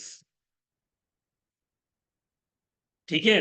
तो एक दफा ये देख लेंगे कि भाई आफ्टर द ईयर एंड जितने भी वारंटी क्लेम्स हुए हैं वो ऐसा तो नहीं कि भाई लेट से आपने बोला कि भाई एक्सपेक्टेड क्लेम आपके आएंगे लेट से 100, ठीक है, लेकिन आफ्टर द ईयर एंड से 2 महीने के अंदर ऑलरेडी 80 आ चुके हैं, तो इसका मतलब ये कि जो 100 आपने लिया था कि पूरे साल के अंदर 100 क्लेम्स आएंगे, तो वो रीजनेबल नहीं है, वो एक्यूरेट नहीं है। मतलब 80 तो 2 महीने के अंदर आ गए, तो इससे ज्यादा ही 100 से ज्यादा ही क्लेम्स आपके पास आ रहे होंगे। यहां तक बात सबको समझ में आ रही है कि हम सब्सिक्वेंट टेस्टिंग क्यों करेंगे? यहां तक सबको समझ में आ रही है बात? जल्दी जल्दी कंफर्म करें, समझ में आ रही है कि हम फ्यूचर हम warranty claim after the year and क्यों देखेंगे, कि हो सकता है कि 2 महीने के अंदर 100 का क्लेम आपके पास 80 का क्लेम आ जाए, जबकि आपने 100 लिया हुआ, ठीक है। यहां तक क्लियर है? ठीक है, तो चीजों को कोशिश करनी है, मैं ये नहीं कहूंगा कि यार थोड़ी बहुत ऊपर नीचे चीजें हो गई, लेकिन उसको सिक्वेंसिंग में लेके चलें कि लॉजिकल लगे, ठीक है ना। आखिरी में आपने ये वाले रिस्क आपने कवर कर लिया, ठीक है, क्लियर है यहां तक? आगे चलें। अब अच्छा, तीसरा वाले में आ जाते हैं, कंप्लीटली रिकॉर्डिंग वाला रिस्क। The inventory in transit report in the financial statement is ₹12 million, where is the inventories ordered from Hong Kong only is worth ₹20 million. There is a risk that ACL may not have yet accounted for such inventory. It is a risk of completeness assertion. जल्दी जल्दी बताएं। अच्छा, ये एक बच्चे का message है sir, ये 100 और 80 वाला बता दें। सर ये 100-80 वाला मैंने ये बात कही कि भाई लेट्स से मैनेजमेंट ने बोला है, मैनेजमेंट ने बोला कि भाई expected claim in next year will be, let's say 100, 100 लोग क्लेम करने आएंगे, 100 क्वांटिटी का क्लेम होगा, तो ये क्लेम करने आएंगे, ठीक है। ये उन्होंने वर्किंग बनाते वक्त वारंटी की प्रोविजन में जब वर्किंग बनाई थी, उसमें ये अजम्पशन ली हुई थी कि एक्सपेक्टेड क्लेम 100 होगा पूरे साल के अंदर। जब आपने सब्सिक्वेंट टेस्टिंग करी, सब्सिक्वेंट क्लेम्स देखे, तो 2 महीने के आपने सब्सिक्वेंट क्लेम देखे, ठीक है, 2 months subsequent claims, actual claim आपने देखे, ठीक है ना, एक्चुअल सब्सिक्वेंट क्लेम्स आर 80, ठीक है ना, 80 क्वांटिटी की क्लेम हो चुकी, ठीक है। तो इसका मतलब ये कि अगर 2 महीने में 80 क्वांटिटी का क्लेम आ चुका है, तो इसका मतलब ये कि आने वाले 10 महीनों के अंदर सर 80 जो आने वाले 10 महीनों के अंदर ज्यादा क्लेम्स आएंगे, ठीक है ना। 80 तो ऑलरेडी आ चुका, ठीक है, ज्यादा क्लेम आएंगे, तो मतलब 100 से ज्यादा ही टोटल क्लेम होंगे पूरे साल के अंदर, तो 100 आपने गलत लिया हुआ है, ठीक है। यहां तक बात समझ में आ रही है? सबको यहां तक बात समझ में आ रही है?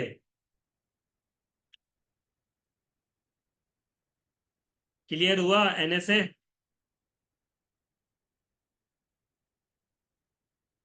ठीक है। अच्छा जी, इन्वेंट्री इन ट्रांजिट वाला एक बच्चे ने बोला sir obtain an understanding of management process to inventory like when inventory is received at the company warehouse और when the inventory is shipped. ठीक है, इन्वेंट्री ले ली। बहुत अच्छी बात बोली फैजान शमीम ने कि भाई सबसे ये जो बात लिखी, inspect correspondence with supplier to ensure the term of import, inspect import documents to ensure that these goods have been। सबसे पहला काम तो आप क्या करेंगे सर? सबसे पहला काम तो आपने करना है डॉक्यूमेंट्स इंस्पेक्ट करने हैं। ठीक है ना, रिव्यू करने, इंस्पेक्ट करने, review the import documents and agreements to make sure that when the risk and rewards are transferred। ठीक है ना, सबसे पहला काम तो आपने ये काम करना है। ठीक है, यहां तक बात समझ में आ गई?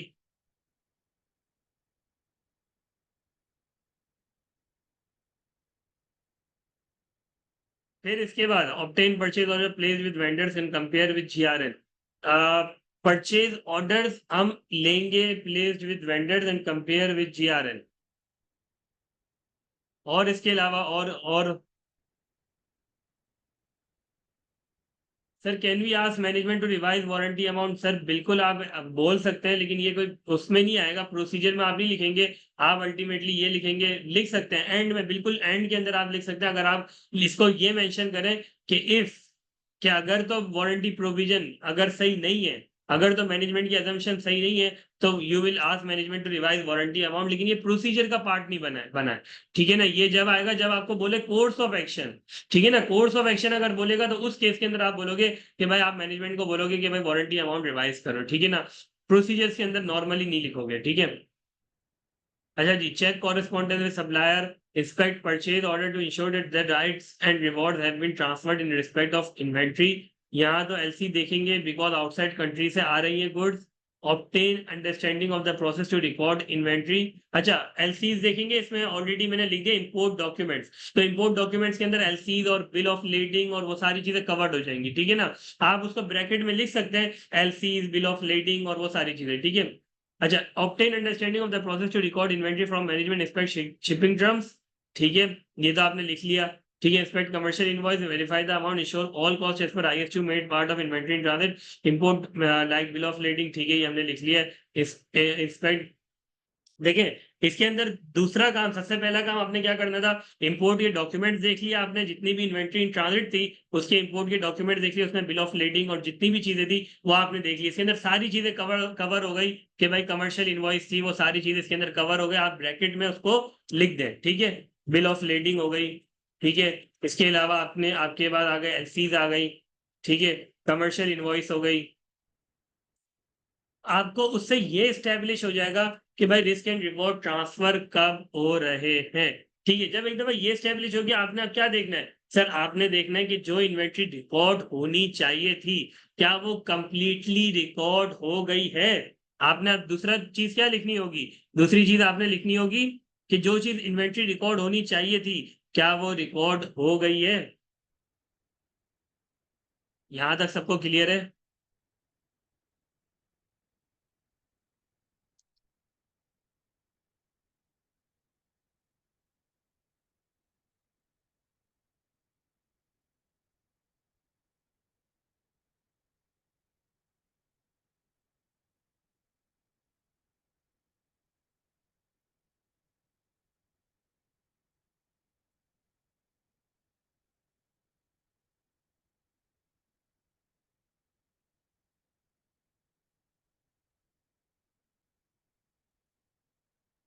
क्लियर है यहां तक सबको? अगर आपको पता होगा कि इधर कंप्लीटनेस का रिस्क है तो आप ये वाली लाइन लिखोगे। अगर आपको यही नहीं पता होगा कि कंप्लीटनेस का रिस्क है तो आप ये वाली लाइन कभी भी लिखोगे नहीं प्रोसीजर्स के अंदर। ठीक है ना, make inquiry from management for inventory in transit data recorded at 12 million where the inventory order from Hong Kong only is worth ₹20 million. ये बहुत अच्छी बात बोली कि भाई ये भी आप पूछ सकते हैं चीजें, ये भी आप पूछ सकते हैं कि भाई make inquiry from the management. ये बात इसने बहुत अच्छी बोली, make inquiry from the management that inventory in transit is recorded at 12 million, whereas the inventory ordered from Hong Kong is worth 20 million. ठीक है, यहां तक क्लियर है सबको? यहां तक सबको क्लियर है? Review insurance policy to ensure that good in transactions good in transit are इससे रिस्क क्या वेरीफाई होगा? इससे क्या कंप्लीटनेस का रिस्क वेरीफाई होगा आपका?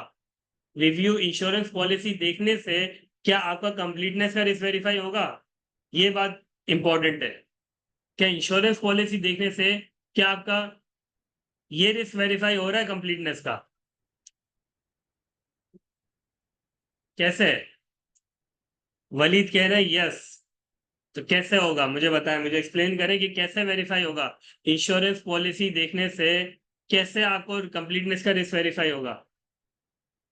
भाई गुड इन ट्रांजिट की एडिक्वेटली कवर्ड है, ठीक है, लेट्स से इंश्योरेंस पॉलिसी है, तो कंप्लीटनेस कैसे वेरीफाई होगी? बताओ भाई वलीद, जल्दी जल्दी बताओ, जल्दी जल्दी बताओ। 3 रिस्क कवर हुए हैं, बहुत सारे रिस्क कवर करने हैं अभी हमें। सर पहला वाला और 3 सेम नहीं हुआ।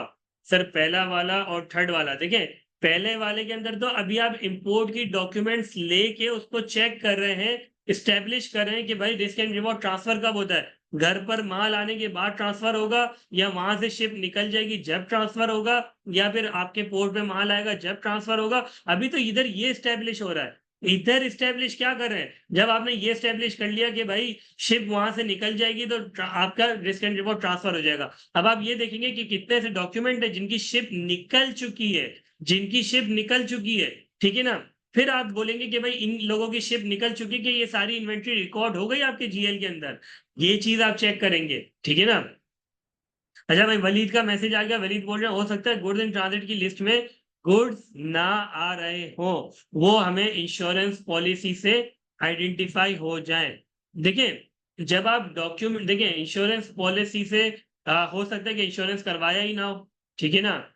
ये भी तो हो सकता है कि इंश्योरेंस ही ना करवाया हो, ठीक है, फिर उस केस में हम क्या करेंगे? ये तो जब है कि भाई इंश्योरेंस करवाया हो तो हम हाँ फिर इंश्योरेंस की तरफ से हम जा सकते हैं। इधर तो देखिए मसला वो नहीं है, मसला इधर वो बता रहा है कि भाई 20 मिलियन के सारे गुड्स हमने ऑर्डर करे थे। हाँ 20 मिलियन के ऊपर मुझे मजीद कंप्लीटनेस देखनी है, तो वो एक अलग बात है, ठीक है ना? 20 मिलियन असल अभी मसला ये कि 12 मिलियन की रिकॉर्डिंग है और 20 मिलियन की आप 20 मिलियन के आपने गुड्स ऑर्डर करे, ठीक है? इधर इधर पहले सिचुएशन को समझे। इधर मसला क्या है, 12 मिलियन की रिकॉर्डिंग है और 20 मिलियन के गुड्स आपके इन ट्रांजिट है। तो ये पहले तो स्टैब्लिश करना है, ये 20 मिलियन के जो इन ट्रांजिट है क्या उनकी आपकी रिस्क एंड रिवॉर्ड ट्रांसफर्ड हो चुके या नहीं हो चुके? अगर तो रिस्क एंड रिवॉर्ड ट्रांसफर नहीं हुए तो 12 मिलियन का रिकॉर्ड होना जस्टिफाइड होगा, ठीक है? यहां तक बात समझ में आ रही है आप लोगों को? सबसे पहले ये स्टैब्लिश करना है कि जो 20 मिलियन के गुड्स हैं क्या इनका रिस्क एंड रिवॉर्ड ट्रांसफर हो गया? तो यहां से हमने करा, ठीक है। फिर हमने क्या करा, ये तो सबसे पहले हम लिख लेंगे, एक इंक्वायरी कर लेंगे मैनेजमेंट से, इंक्वायरी कर लेंगे कि भाई क्यों ऐसा है, ठीक है ना? लेकिन मेन चीज कहां से स्टैब्लिश होगी? इंपोर्ट डॉक्यूमेंट से स्टैब्लिश होगा, पता चलेगा एग्रीमेंट पढ़ के कि भाई आपके रिस्क एंड रिवॉर्ड कहाँ ट्रांसफर हो रहे हैं। जब ये पता चल गया तो वो वाले डॉक्यूमेंट्स में उठाऊंगा, वो वाली इन्वेंट्री उठाऊंगा और देन उसको वेरीफाई करूंगा जीएल से, क्या वो सारी चीजें रिकॉर्ड हो गई या नहीं हुई। अच्छा जी, कुछ लोगों के मैसेज है import documents ensure that these have been receive after hearing, ये प्रोसीजर रेलिवेंट होगा। देखिए इंपोर्ट डॉक्यूमेंट्स आपने इंस्पेक्ट करे, ठीक है, to ensure that these goods have been received after the year end. वो तो खुद आपको कह रहा है आफ्टर द ईयर एंड ही रिसीव हुए हैं। इधर आपको क्वेश्चन में खुद कह रहा है कि भाई ये तो दिसंबर 2019 में रिसीव हुआ, लेकिन देखिए आपकी आपका आपको स्टैंडर्ड क्या कहता है? आपको स्टैंडर्ड ये कहता है कि बाद में रिसीव हुआ तो बाद में ही रिकॉर्ड करना। क्या आपको ये कह रहा है? स्टैंडर्ड तो ऐसा नहीं कह रहा है, स्टैंडर्ड क्या कह रहा है, जब रिस्क एंड रिवॉर्ड ट्रांसफर हो जाए तो असल चीज स्टैब्लिश क्या करना है, रिस्क एंड रिवॉर्ड ट्रांसफर करना है, स्टैब्लिश करना है, ये इंपॉर्टेंट है। ये इंपॉर्टेंट नहीं है कि यार आपको गुड्स कब मिल रहे हैं। अगर ये होता ना कि भाई आपको गुड्स लेट से बाद में मिल रहे हैं, आपको गुड्स 2 दिसंबर को मिल रहा है और 2 दिसंबर को रिस्क एंड रिवॉर्ड ट्रांसफर हो रहा है, तो फिर आप कह सकते हैं हाँ यार मैं ये देख लूं एक दफा कि 2 दिसंबर को ही आपकी जो इन्वेंट्री है वो आपको मिली है या नहीं मिली। अच्छा जी, बट रिसीव कैन बी, अच्छा रिव्यू सब्सिक्वेंट सेल्स प्राइस जो कंफर्म है ये बाद में आएगा, ये अभी रिस्क नहीं है, अभी ये वाला रिस्क नहीं है। अभी रिस्क कौन सा है सर? कंप्लीटनेस का रिस्क है, एनआरवी वाला रिस्क नहीं है। ये अक्सर बच्चे गलती करते हैं कि रिस्क कोई और होता है और प्रोसीजर कोई और लिख के आ जाता है। जैसे आपने भी बताया कि भाई सब्सिक्वेंट सेल प्राइस में देख लूंगा एनआरवी देखने के लिए, सर एनआरवी नहीं देखनी, ठीक है ना, एनआरवी अभी नहीं देखनी, एनआरवी का रिस्क नहीं है, ठीक है। देखिए we can confirm from bank where LC is open, ठीक है। अच्छा बैंक से कंफर्म करके आपको क्या मिलेगा? बैंक से कंफर्म करके आपको क्या मिलेगा? बैंक से कंफर्म करके आपको क्या क्या प्रूफ क्या मिलेगा इससे?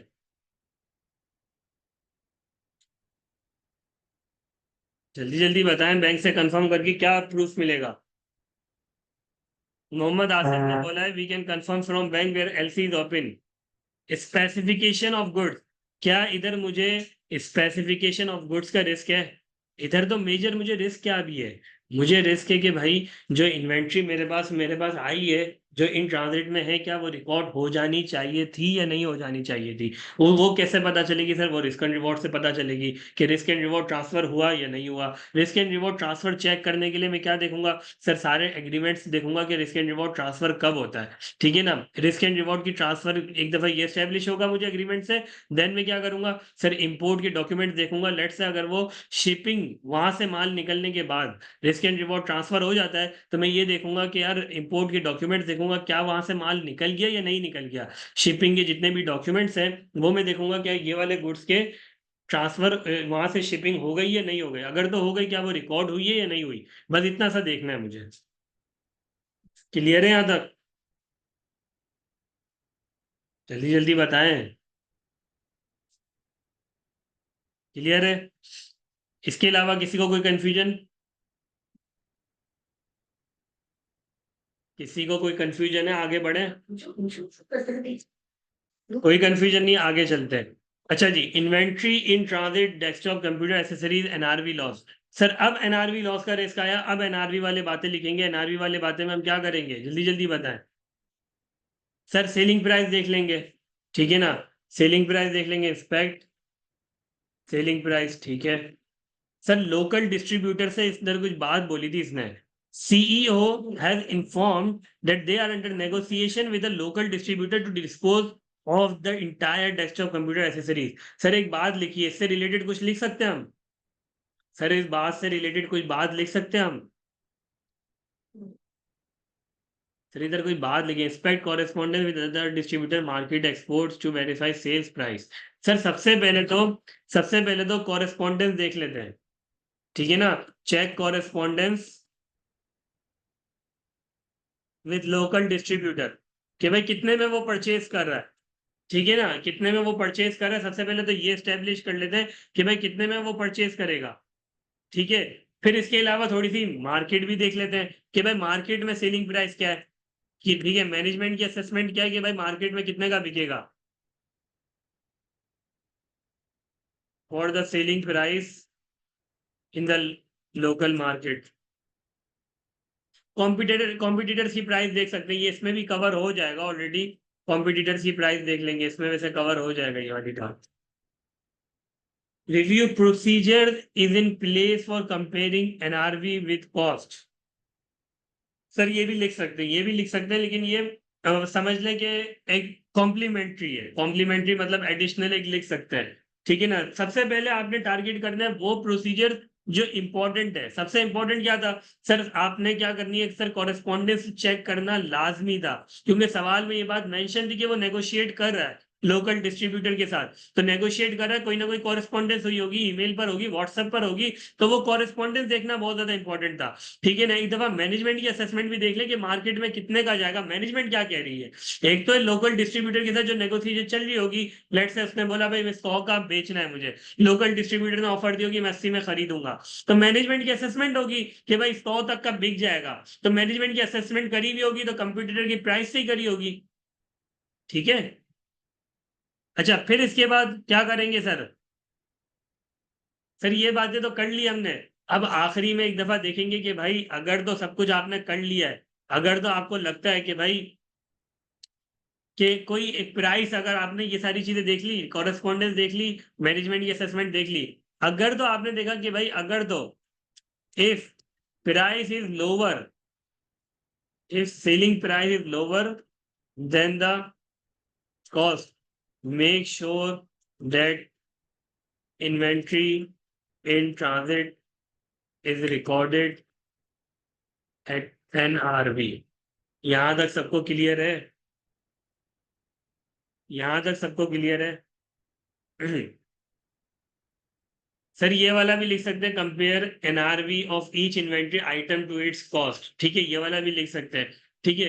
लेकिन कुछ चीजें हैं जो बहुत मोस्ट इंपॉर्टेंट है, जिसको नहीं लिखोगे तो जिसकी वजह से जितने भी आप प्रोसीजर जो एक्स्ट्रा में लिखोगे वो सारे जाया हो जाएंगे।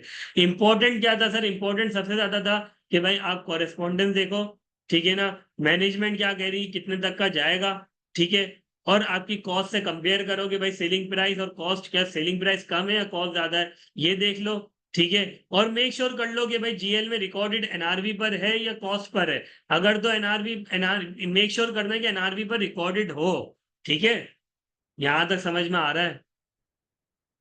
यहां तक सबको क्लियर है? आगे चलें? यहां तक सब क्लियर है? आगे चलते हैं। Sir onerous contract, onerous contract में हमने आइडेंटिफाई करा था कि भाई the custom company under contract with school to supply desktop computer LCD but it has discontinued the business और ऑल्टरनेटिव ऑप्शन दे रहे हैं, ठीक है। रिस्क हमारा था कि भाई हो सकता है कि मैनेजमेंट ने ऑनरस कॉन्ट्रैक्ट का प्रोविजन रिकॉर्ड ही ना कराओ, या रिकॉर्ड कराओ तो गलत अमाउंट से रिकॉर्ड कराओ। तो क्या करें सर, क्या प्रोसीजर परफॉर्म करें, जल्दी जल्दी बताएं। सबसे पहले मैं क्या करूंगा? सर सबसे पहले मैं एग्रीमेंट देख लूंगा, इंस्पेक्ट द एग्रीमेंट, ठीक है ना। क्या इनके टर्म्स हैं क्या, कि अगर टर्मिनेट करेंगे तो क्या पेनल्टीज लगेंगी, ये सारी चीज एक दफा स्टेब्लिश कर लूं, ठीक है ना। सबसे पहले तो इंस्पेक्ट एग्रीमेंट करूंगा। सर फिर दूसरा काम करूंगा कि कॉरेस्पॉन्डेंस देखूंगा, ठीक है ना, inspect correspondence with school. Sir correspondence क्यों देख रहा हूँ, कोई बताएगा? Correspondence with school, sir school के साथ मैं कॉरेस्पॉन्डेंस क्यों देख रहा हूँ?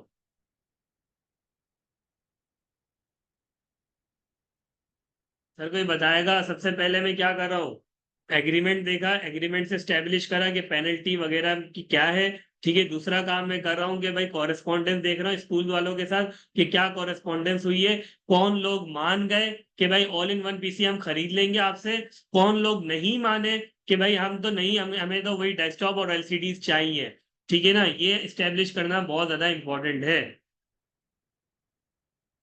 ठीक है। यहां तक बात समझ में आ रही है? Check whether management has recorded the provision whether it is appropriate. ये मैं बिल्कुल ये लिखूंगा, लेकिन ये कब लिखूंगा? पहले ये तो लिख ले कि भाई मार्केट से कितने का मिलेगा आपको, अगर तो एलसीडी और डेस्कटॉप कंप्यूटर लेंगे, ठीक है ना।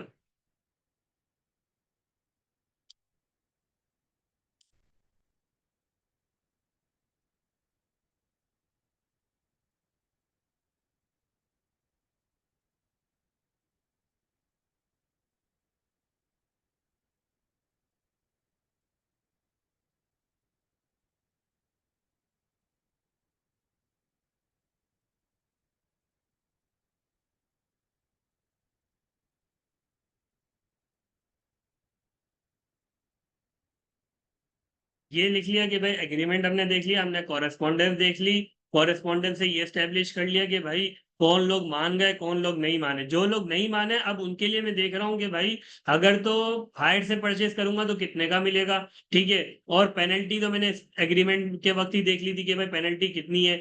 अब मुझे देखना है कि भाई make sure that onerous contract provision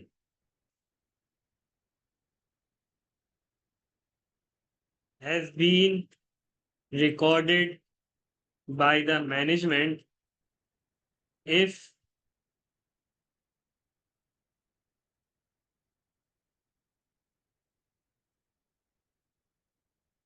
price is lower than the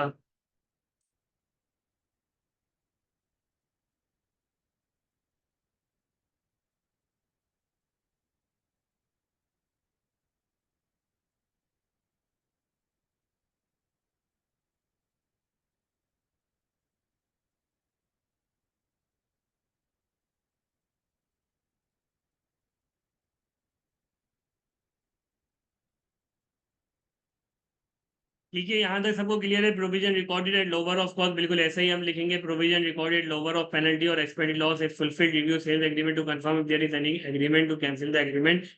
sales agreement में हम ये तो एग्रीमेंट तो हम देखेंगे ना, एक्सपेक्ट द एग्रीमेंट हमने लिख लिया ना। If there is any right to cancel the agreement और एनी पेनल्टी क्लॉज, बिल्कुल ये एग्रीमेंट के अंदर डिटेल के अंदर हम लिखेंगे। ठीक है, वो हम देखेंगे आगे, मैंने लिखा हुआ है। ठीक है, आगे चलें, यहां तक क्लियर है सबको? आगे चलें जल्दी। डेफर्ड टैक्स वाला है, कुछ रह गया, बस जल्दी से इसको कवर करते हैं। ठीक है, अच्छा डेफर्ड टैक्स में जल्दी जल्दी बताएं, डेफर्ड टैक्स के अंदर क्या चीजें देखेंगे? सर डेफर्ड टैक्स जल्दी जल्दी बताएं, deferred tax. Sir BOD level पे देख सकते हैं या नहीं? बीओडी लेवल पे क्या देख सकते हैं? Future probability of profits. ठीक है, फ्यूचर प्रोबेबिलिटी, लेकिन कैसे देखेंगे, कैसे पता चलेगा? Plan how to generate revenue, projected cash flow, बहुत अच्छे। सर सबसे पहले तो क्या बोलेंगे इनको? सर हम डेफर्ड टैक्स अगर तो रिकॉर्ड करा है तो सबसे पहले मैनेजमेंट से मांगेंगे कि भाई प्रोजेक्टेड कैश फ्लो दे दो, review projected cash flows and PNL. ठीक है भाई, पीएनएल देख लिया, ये सारी चीजें देख ली। इसके अलावा भाई हम क्या करेंगे? प्रोजेक्टेड कैश फ्लो हो गया, बजट फोरकास्ट, वही बात हो गया। Obtain understanding of management judgment and estimate used in forecast, बहुत अच्छी बात, judgment and estimate used in forecast. ठीक है, ये देख लेंगे। ठीक है, फिर इसके बाद circularize confirmation to companies external tax consultant for their views on tax assessment, discuss the rational justification of their views। Sir या तो ये काम करेंगे, ठीक है ना, कि भाई इंगेज एक्सपर्ट वगैरह कर लेंगे, टैक्स एक्सपर्ट कर लेंगे, एक्सटर्नल कंसल्टेंट कर लेंगे, या बीइंग एन ऑडिटर आपको नॉलेज होती है कि भाई टैक्स की क्या इम्प्लीकेशंस हैं, ठीक है ना, तो आप कर सकते हो ये काम कि भाई review the relevant tax laws. ठीक है ना, being an auditor, being an external auditor, आपको टैक्स का तो पता होता है। एक्सपर्ट की ज्यादा नीड कब आती है? जब बिल्कुल ही कोई हट के चीज हो, ठीक है ना, कोई डायमंड्स की चीजें हो गई, कोई गोल्ड वाली चीजें जिसमें आपकी एक्सपर्टीज नहीं है, ठीक है ना, उस केस के अंदर आप एक्सपर्ट की बात करते हो तो अच्छा भी लगता है। फेयर वैल्यू डिटरमिन करनी है प्रॉपर्टी के, आपको तो नहीं पता, ठीक है ना। कुछ एरिया होते हैं जिसमें आपकी एक्सपर्टीज होती है तो आप लिख सकते हो कि भाई मैं कर लूंगा, ठीक है। लेकिन जहां आपको लगता है कि यार यहाँ एक्सपर्ट चाहिए तो वहां एक्सपर्ट लाजमी लिखे। ठीक है, अच्छा तो हम क्या लिखेंगे भाई? Review the relevant tax laws to determine the time period. देखिए ये बहुत ज्यादा इंपॉर्टेंट है, ये बात लिखना। To determine the time period for carrying forward losses. Sir अगर लेट से प्रोजेक्शन मैनेजमेंट ने दी, प्रोजेक्शन मैनेजमेंट ने दी और आप जो है वो प्रॉफिटेबल हो गए आफ्टर 5 ईयर, ये बात समझ में आ रही है? ये बात को गौर से सुने, दोबारा रिपीट कर रहा हूं, गौर से सुने, अभी टाइपिंग छोड़ दें। ठीक है, मैनेजमेंट ने आपको प्रोजेक्टेड पीएनएल दिया, उसमें प्रॉफिटेबिलिटी आपकी हो रही है after 5 years, after 5 years you are becoming profitable. ठीक है, सर आपने टैक्स लॉस देखे कि भाई कैरी फॉरवर्ड लॉसेस आप कब तक कर सकते हैं? आप 5 साल तक कैरी फॉरवर्ड कर सकते हैं, कैरी फॉरवर्ड अलाउ। 5 साल बाद क्या हो जाएगा सर? 5 साल बाद आपका जो कैरी फॉरवर्ड लॉस है वो लैप्स हो जाएगा, वो यूज में नहीं होगा। तो मतलब सर अगर तो 5 साल बाद आप प्रॉफिटेबल हो गए तो वो आपके लिए कोई फायदा नहीं देगा, डेफर्ड टैक्स एसेट आप नहीं रिकॉर्ड कर सकते। ये बात समझ में आ रही है? ये बात समझ में आई जो मैंने बात कही आप लोगों को? जल्दी कंफर्म करें, ये बात सबको समझ में आ रही है? ये बात बहुत ज्यादा इंपॉर्टेंट है लिखना, ठीक है ना, ये बच्चे मिस करते हैं। डेफर्ड टैक्स का ये भी लिखेंगे, review cash flow judgment and estimate तक लिख लिया। टैक्स लॉस वाला बहुत ही कम बच्चे लिखते हैं, अगर लिख भी लिया तो आप ये वाली लाइन तो कोई भी नहीं लिखता। ठीक है, यहां तक बात समझ में आ रही है? ये सबसे ज्यादा इंपॉर्टेंट बात है कि भाई कैरी फॉरवर्ड लॉसेस का देखना कि वो कब तक आपको अलाउ है, ठीक है ना, उस वक्त तक क्या आप प्रॉफिटेबल हो जाओगे या नहीं हो जाओगे। ठीक है सर, इनकम टैक्स रिटर्न पे भी कैरी फॉरवर्ड लॉसेस का पीरियड आता है, एक्सपेक्ट इनकम टैक्स रिटर्न लिख सकते हैं। ठीक है, बिल्कुल ऐसा भी कर सकते हो। ठीक है, evaluate adequate disclosure in FS, the adequacy of disclosure related to tax contingencies in notes to the account. देखिए अब वंस अगेन इधर बच्चा लिख रहा है procedure assess the adequacy of disclosure related to tax contingencies in notes to the account. देखिए इधर बच्चा जो है रिस्क क्या लिख रहा है, रिस्क लिख रहा है कि भाई हो सकता है कि भाई आप टैक्सेबल प्रॉफिट फ्यूचर में जनरेट नहीं कर सकोगे, जिसकी वजह से आपने एसेट की जगह एक्सपेंस की जगह आपने एसेट बुक कर लिया है। ठीक है, रिस्क ये। अब रिस्क आपने डिस्क्लोजर वाला लिखा ही नहीं है, तो उससे रिलेटेड प्रोसीजर आप क्यों लिखोगे? यहाँ ये बात समझ में आ रही है? तो एडिक्वेसी ऑफ डिस्क्लोजर जब आप लिखो, जब आप उससे रिलेटेड रिस्क लिख रहे हो। बच्चे यही गलती करते हैं प्रोसीजर्स में, वो प्रोसीजर लिखते हैं जिसका रिस्क आपने ऊपर मेंशन नहीं करा होता। यहां तक बात समझ में आ रही है? रिस्क अगर आपने ऊपर लिखा है तो उससे रिलेटेड प्रोसीजर आप लिखें, लेकिन अगर आपने रिस्क ही नहीं लिखा उसका, तो आप प्रोसीजर उसका क्यों लिख रहे हैं? ये बात समझ में आ रही है सबको? तो ये बात बहुत ज्यादा इंपॉर्टेंट है कि यार प्रोसीजर जो लिखे वो रिस्क से रिलेटेड लिखे। जो रिस्क आपने ऊपर मेंशन करा है, जो असर्शन आपने ऊपर मेंशन करी है, जैसे ऊपर बच्चे ने एक बोला था एनआरवी लॉस का, जबकि एनआरवी लॉस का इधर कंप्लीटली रिकॉर्डिंग में नहीं था। ठीक है ना? तो रिस्क वही, जो प्रोसीजर वही लिखना है जो आपने ऊपर रिस्क लिखा है। क्लियर है यहां तक? आगे चलें। सर फॉरेन एक्सचेंज का, फॉरेन एक्सचेंज में जल्दी जल्दी बताएं क्या क्या चीजें करेंगे, क्या क्या चीजें देखेंगे, जल्दी जल्दी बताएं प्रोसीजर्स क्या क्या देखेंगे। सर स्पॉट रेट कंफर्म करेंगे, ठीक है स्पॉट रेट आपने कंफर्म कर लिया। बिल्कुल स्टार्ट से बताएं, स्टार्ट से, बिल्कुल स्टार्ट से बताएं। डायरेक्ट स्पॉट रेट उठाएंगे, क्या क्या करते हैं? अगर कभी क्लाइंट पर जाते हैं तो सबसे पहले क्या करते हैं आप? सबसे पहले क्लाइंट के पास जाके क्या करेंगे? डायरेक्ट स्पॉट रेट देखते हैं। सर वर्किंग लेंगे। Sir obtain and review the working. Sir on a sample basis any gain और loss arising. Obtain management working ले लिया आपने, ठीक है। फिर इसके बाद on a sample basis any gain और लॉस अराइजिंग, क्या मतलब उसको जरा खुल के बताए ना, ऑन सैंपल बेसिस क्या?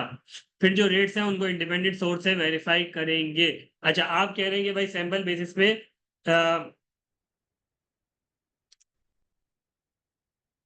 Select the sample from the exchange gain loss working and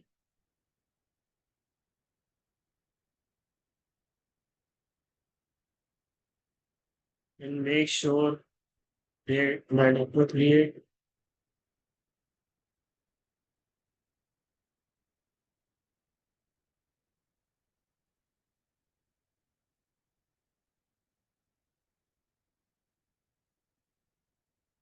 ठीक है ये वाला।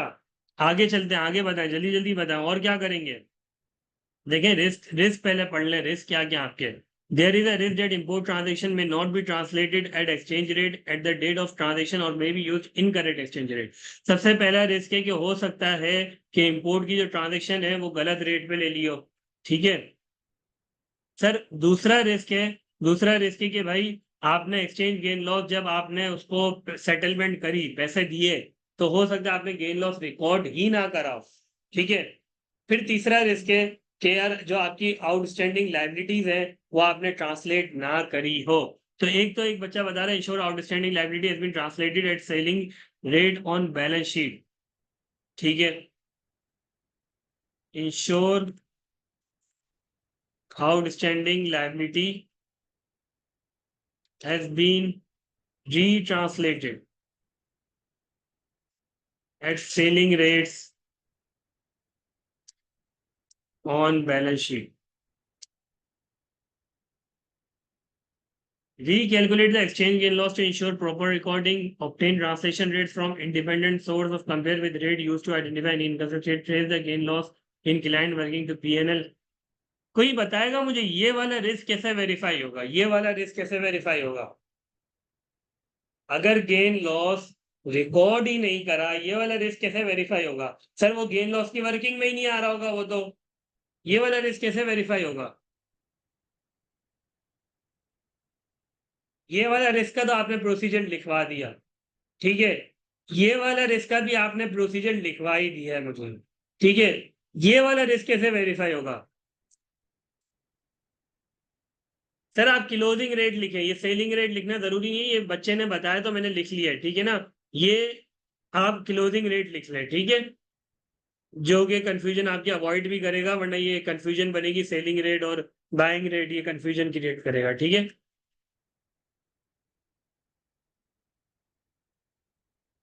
जल्दी जल्दी बता सर, ये selling rate, stress, general ledger से कैसे पता चलेगा? एक चीज रिकॉर्ड ही नहीं है, जनरल लेजर में कैसे पता चलेगा?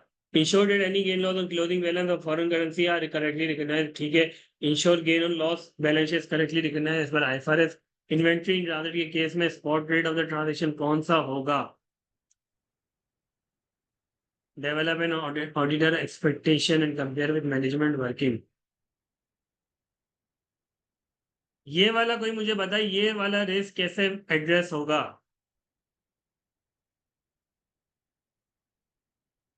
कोई मुझे ये बता दे, ये वाला रिस्क कैसे एड्रेस होगा, जल्दी जल्दी बता दे। Liability balance will might be negative, हो सकता है लायबिलिटी बैलेंस जब आप ओवरऑल देख रहे हो तो ओवरऑल वो नेगेटिव में ना हो, ठीक है ना। ओवरऑल हो सकता है बाद में कोई और परचेज करी गई हो तो वो नेगेटिव ना हो। क्या करेंगे? Analytically compare the expected gain loss of the period with actual. Compare the expected gain loss of the period. Expected gain loss record कैसे करेंगे, कैसे पता चलेगा एक्सपेक्टेड गेन लॉस? जल्दी जल्दी बताएं।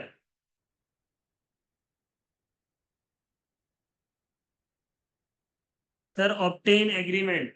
सर ऑब्टेन एग्रीमेंट ठीक है, किसी हद तक ठीक है, और आगे जल्दी जल्दी बताएं, एग्रीमेंट से क्या पता चलेगा? जल्दी बताएं। सर गेन लॉस परचेजेस में रिकॉर्ड की होंगी, गेन लॉस परचेजेस में रिकॉर्ड की होंगी। Cross verify with purchase order detail of FCY transactions लेने। FCY transaction foreign currency transactions, वो तो आपने ले ली ना, आप क्या करेंगे, करेंगे क्या? देखिए ये वाला मसला था क्या, ये वाला मसला आप लोगों को याद है? हमने क्या बोला था कि भाई लेट्स से एक बंदे ने इंपोर्ट करी, ठीक है, उसने इन्वेंट्री बुक करी 100 रुपए की, ठीक है, और उसने पेबल बुक करा 100 रुपए का, ठीक है। बाद में जब लेट्स से पेमेंट करने की बारी आई तो उसने उसने क्या करा, पेबल डेबिट करा 120 से, लेट्स से पेमेंट 120 की करनी थी, ठीक है ना, और गेन लॉस आपको बुक करना था 20 रुपए का, ठीक है। उसने क्या करा, पेबल पूरा 120 से डेबिट कर दिया और कैश क्रेडिट कर दिया 120 से, तो गेन लॉस की रिकॉर्डिंग आई नहीं ना, वो गेन लॉस की रिकॉर्डिंग वर्किंग के अंदर आई। तो अब करें क्या? Select import on sample basis, बहुत अच्छी बात बोली फैजान शमीम ने। Select import on sample basis and check at the time of payment FCY gain loss has been recorded and accurately recorded. बहुत आला, बहुत आला, ये वाली बात बहुत ज्यादा इंपॉर्टेंट थी, ठीक है ना। Select import, select sample from import.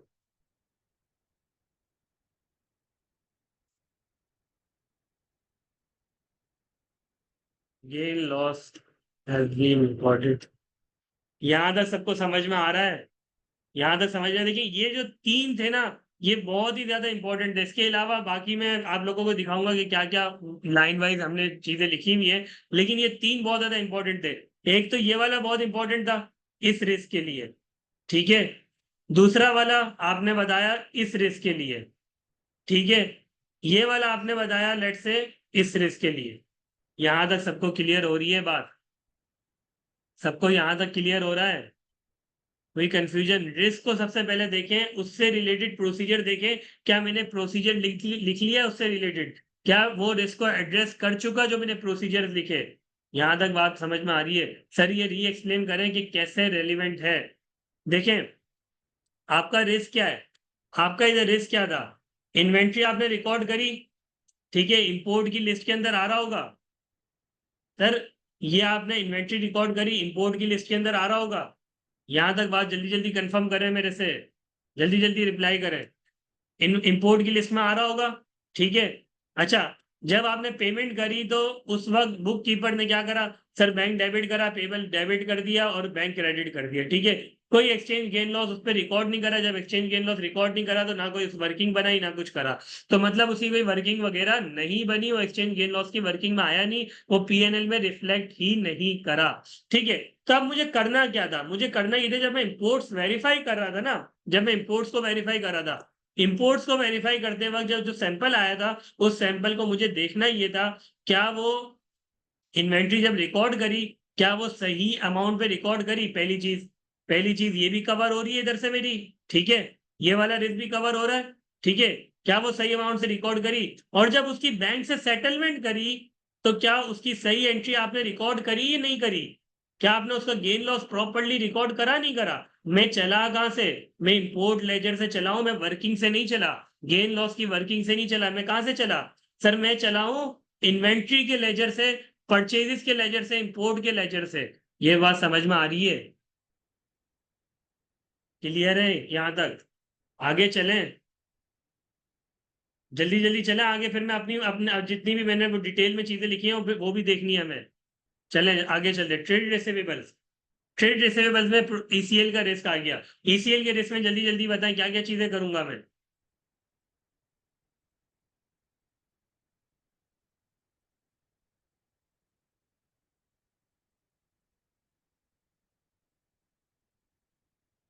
जल्दी जल्दी बताएं ईसीएल में क्या क्या करूंगा। सबसे पहले क्या करूंगा? क्लाइंट के पास जाएंगे, ईसीएल देखेंगे, सबसे पहला काम क्या करेंगे? Sir obtain working of ACL. बहुत आला, सबसे पहला काम मुझे यही करना है कि सबसे पहले तो मैं वर्किंग मांगूंगा उससे। ऑब्टेन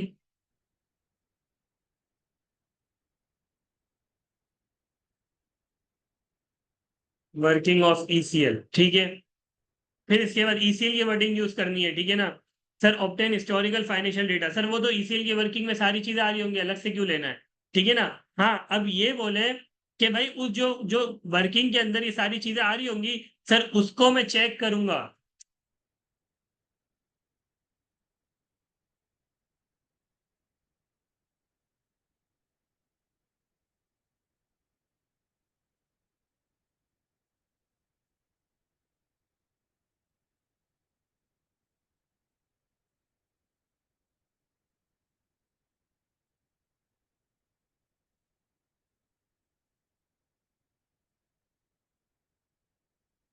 सर और क्या चीजें देखूंगा? Reasonableness of management assumption check, subsequent receipts of cash check. अभी सब्सिक्वेंट नहीं, सब्सिक्वेंट बाद में देखेंगे, सब्सिक्वेंट भी देखेंगे लेकिन अभी बात का स्टेप है। और क्या चीजें होती हैं ईसीएल की कैलकुलेशन में, क्या क्या चीजें इन्वॉल्व होती हैं, कोई बताएगा मुझे?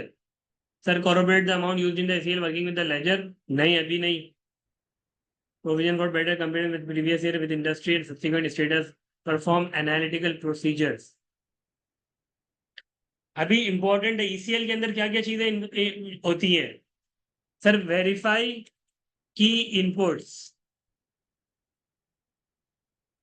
To the ECL model such as. Sir क्या होता है? सर हिस्टोरिकल डेटा होगा, ठीक है। फिर इसके अलावा क्या होगा सर? आपके रेट्स होंगे, जो जितने भी। फिर इसके अलावा क्या होगा सर? आपके पास फॉरवर्ड लुकिंग फैक्टर होगा। सर ये भी तो मुझे देखना है ना, जितनी भी चीजें होंगी सर क्या वो सही ली है नहीं ली। हिस्टोरिकल डेटा,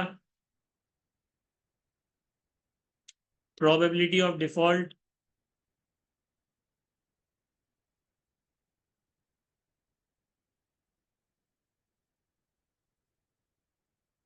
बहुत अच्छी बात बोली, accuracy of ageing through using computer assisted audit techniques. ठीक है, लेकिन अभी स्टेप बाय स्टेप चलते हैं। की इनपुट्स हो गया, यहाँ तक हो गया। तीसरा क्या चीज इन्वॉल्व होती है सर? एक और चीज इन्वॉल्व होती है हमारी एजिंग का, आपने बोला है, ठीक है। एजिंग पर हम आते हैं। एजिंग का करेंगे क्या? सबसे अभी कंप्यूटर असिस्टेड ऑडिट टेक्निक को छोड़ रहे हैं, ठीक है। अभी हम स्टेप बाय स्टेप मैनुअल चलते हैं, ठीक है। एजिंग लेंगे, एजिंग के ऊपर क्या काम करूंगा मैं? सर क्या होता है, क्या ईसीएल की वर्किंग बनती है, ईसीएल की वर्किंग में सारी चीजें करता हूं मैं। हिस्टोरिकल डेटा इन्वॉल्व होता है, हिस्टोरिकल डेटा की बेस पे प्रोबेबिलिटी ऑफ डिफॉल्ट आता है। प्रोबेबिलिटी ऑफ डिफॉल्ट की बेसिस पे आप एक प्रोविजन कैलकुलेट करते हो और फिर फॉरवर्ड लुकिंग फैक्टर अप्लाई करते हो। लेकिन ये सारी चीजें करने से एक आपके पास ईसीएल का रेट बन जाता है। ईसीएल का रेट अप्लाई किस पे करते हो सर? एजिंग पर करते हो। सर एजिंग के ऊपर मैं क्या काम करूंगा कि एजिंग सही है नहीं है? जल्दी जल्दी बताओ, एजिंग के ऊपर क्या काम करूंगा? एजिंग के ब्रैकेट्स ठीक है कि नहीं है, सर ये देखना। तो मैं क्या करूंगा सर? ऑब्टेन एजिंग एंड,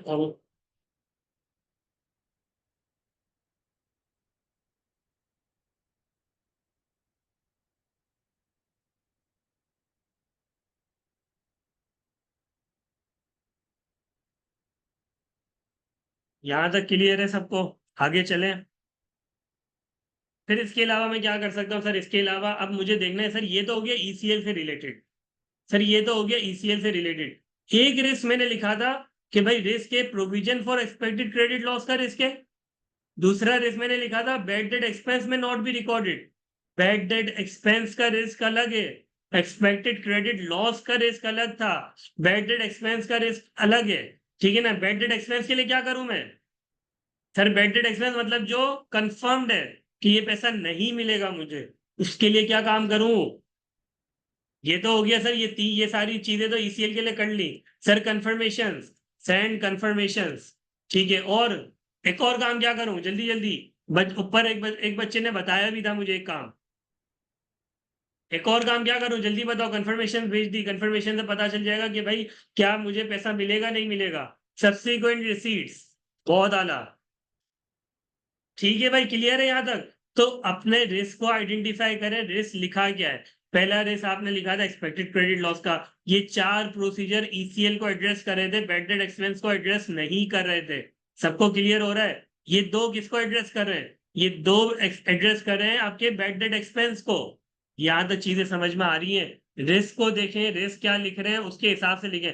अगर मैं इधर बैड डेट एक्सपेंस नहीं लिखता ना, तो ये मुझे लिखने की जरूरत नहीं होती। सबको समझ में आ रही है बातें? बात समझ में आ रही है सबको? जल्दी जल्दी कंफर्म करें, टाइम बहुत हो रहा है, हमें नमाज भी पढ़नी है। जल्दी जल्दी करें। ठीक है, आगे चलते हैं। अब आगे इन्वेंट्री ऑब्सोलेसेंस। इसमें क्या लिखें सर, जल्दी जल्दी बताएं।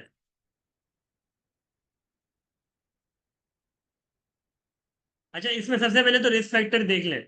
रिस्क फैक्टर क्या है कि भाई आपकी जो इन्वेंट्री जो पड़ी हुई है, सेल्स डिक्रीज हो रही है लेकिन इन्वेंट्री पड़ी हुई है। टर्नओवर जो आपका बढ़ गया है, 3 मंथ्स में आप सेल करते थे पहले, 1.8 मंथ्स में सेल हो जाता था। अच्छा, आपकी जो टेक्नोलॉजिकल आइटम आपके पास पड़ी हुई है, जिसकी वजह से आपकी इन्वेंट्री ऑब्सोलीट हो जाती है। तो अब करें क्या? सबसे पहला काम क्या करें, जल्दी जल्दी बताएं। सबसे पहला काम क्या करूंगा? Sir obtain working from the client, चलो वर्किंग ले ली मैंने। Obtain working from the client for NRV, और उसकी परफॉर्म रिकैलकुलेशन भी कर लूंगा कि भाई सही है नहीं है। सही है, आगे जल्दी चलो चलो। Market price of similar technological product. ठीक है, आपने वर्किंग में से जो एनआरवी मैनेजमेंट ने ली हुई थी, वर्किंग के अंदर कॉस्ट आ रही होगी, एनआरवी आ रही होगी। कॉस्ट तो आप देख लोगे कि भाई जो भी आपने परचेज करी है उससे रिलेटेड वॉइस वगैरह देके कॉस्ट कंफर्म हो जाएगी। सेलिंग प्राइस के लिए आप क्या करोगे? Review selling price from the market competitors. ठीक है, ये भी कर लिया। इसके अलावा और क्या करूं? सर एजिंग लेनी पड़ेगी सबसे पहले। वर्किंग तो एनआरवी की लूंगा, ठीक है ना। एजिंग लेना बहुत ज्यादा इंपॉर्टेंट है कि पता चले कितनी पुरानी प्रोडक्ट हो चुकी है। Obtain ageing of inventory. इसके अलावा और क्या करूं? जल्दी जल्दी बताएं।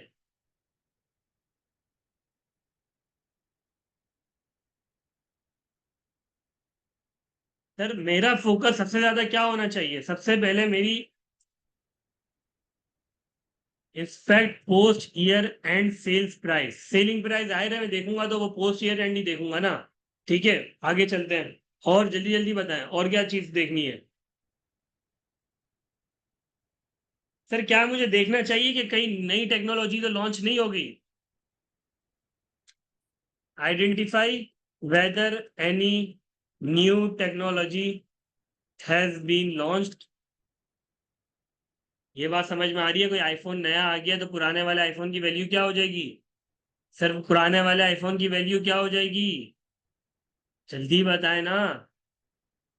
सर नया अगर मार्केट में कोर आई 7 पहले था, तो कोर i9 आ गया, तो कोर i7 की प्राइस क्या हो जाएगी? सर कम हो जाएगी। ठीक है ना। तो सबसे पहले मैं क्या करूंगा सर? सबसे पहले एजिंग लेना, उसको आइडेंटिफाई करना कि कौन सी इन्वेंट्री की वैल्यू कम होनी चाहिए। ठीक है, सबसे पहले तो आइडेंटिफाई कर लूं एजिंग ऑफ इन्वेंट्री, साथ ही साथ वर्किंग भी ले ली मैंने। ठीक है, फिर मैं दूसरा टारगेट अपना क्या करूंगा सर? आइडेंटिफाई कर लूं कि भाई कौन सी टेक्नोलॉजी, कोई नई टेक्नोलॉजी तो लॉन्च नहीं हो गई। ठीक है, नई टेक्नोलॉजी लॉन्च हो गई है तो मतलब मुझे कंफर्म हो जाएगा इसकी प्राइस कम हो गई है। फिर मैं एक दफा देख लूं कि भाई मार्केट में कितने का बिक जाएगा ये, क्योंकि भाई मुझे कुछ प्रोडक्ट आइडेंटिफाई हो गई एजिंग ऑफ इन्वेंट्री से कि भाई ये प्रोडक्ट है, इनकी एनआरवी कम होनी चाहिए क्योंकि बहुत पुरानी हो गई ये प्रोडक्ट, ठीक है ना। और एक दफा मैंने ये भी देख लिया कि भाई कोई नई प्रोडक्ट तो लॉन्च नहीं हो गई। अगर उससे रिलेटेड कोई नई प्रोडक्ट लॉन्च हो गई है तो मतलब मुझे ये भी कंफर्म हो गया कि भाई इसकी प्राइस कम होगी, ठीक है ना। फिर मैंने एनआरवी देखी, इसकी मैनेजमेंट ने ली हुई थी बहुत अच्छी एनआरवी, कॉस्ट से ज्यादा ही थी, एनआरवी लॉस रिकॉर्ड नहीं हो रहा था। तो मैंने बोला जरा मार्केट भी देख लो, एक दफा सर्वे कर लो मार्केट में कितने की ये चीज जाएगी। ठीक है, बात समझ में आ रही है? क्लियर हो रहा है सबको? क्लियर है यहाँ तक? आगे चलें? सर लास्ट रह गया गोइंग कंसर्न का, जल्दी से आ जाए। गोइंग कंसर्न में क्या क्या चीजें करेंगे? जल्दी आ जाए गोइंग कंसर्न में, फिर हमें सॉल्यूशन देखना है एक दफा आखिरी। सर गोइंग कंसर्न में क्या करें, जल्दी जल्दी आ जाए। बीओटी मिनट्स अभी बाद में सबसे पहले क्या मांगेंगे गोइंग कंसर्न के लिए? सबसे पहले क्या मांगेंगे? सर फोरकास्ट, बहुत अच्छे।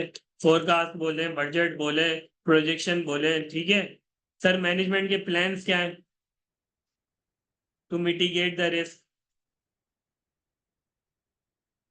ठीक है। फिर इसके अलावा बजट फोरकास्ट ले रहे हैं तो जाहिर है उसके आप अजम्पशन रीजनेबलनेस देखेंगे, ठीक है ना, reasonableness and consistency of assumptions, ठीक है ना।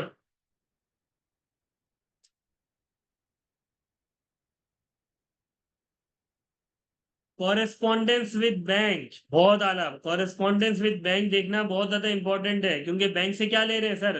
बैंक से रनिंग फाइनेंस फैसिलिटी ले रहे हैं। अगर रनिंग फाइनेंस फैसिलिटी हमने क्या लिखा, अगर ना मिली तो बहुत बड़ा मसला हो जाएगा। तो कॉरेस्पॉन्डेंस देख लें बैंक से कि क्या आपको रनिंग फाइनेंस फैसिलिटी मिलेगी भी नहीं मिलेगी। सर बैंक कॉविडेंस, बैंक कॉविडेंस क्यों देखने की जरूरत है? बैंक कॉविडेंस से क्या ताल्लुक है? बैंक कॉविडेंट का तो हमने कोई रिस्क फैक्टर भी नहीं लिखा। क्या लिखा है रिस्क फैक्टर? जब रिस्क फैक्टर ही नहीं लिखा बैंक कॉविडेंट से रिलेटेड, तो बैंक कॉविडेंट का देखना क्या इंपॉर्टेंट है? ठीक है, बात समझ में आ रही है? बैंक कॉविडेंट का देखना जरूरी नहीं है। ये आखिरी में ensure proper proper disclosure management regarding material uncertainty, बिल्कुल आखिरी में लिखेंगे, बिल्कुल आखिरी में।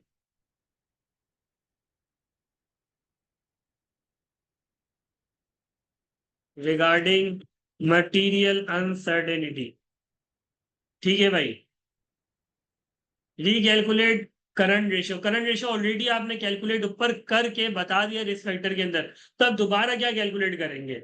ऑलरेडी कैलकुलेट कर चुके हो आप, ठीक है ना। Inspect BOD minutes of meeting, sir ये क्यों कर रहे हैं? सर ये क्यों कर रहे हैं?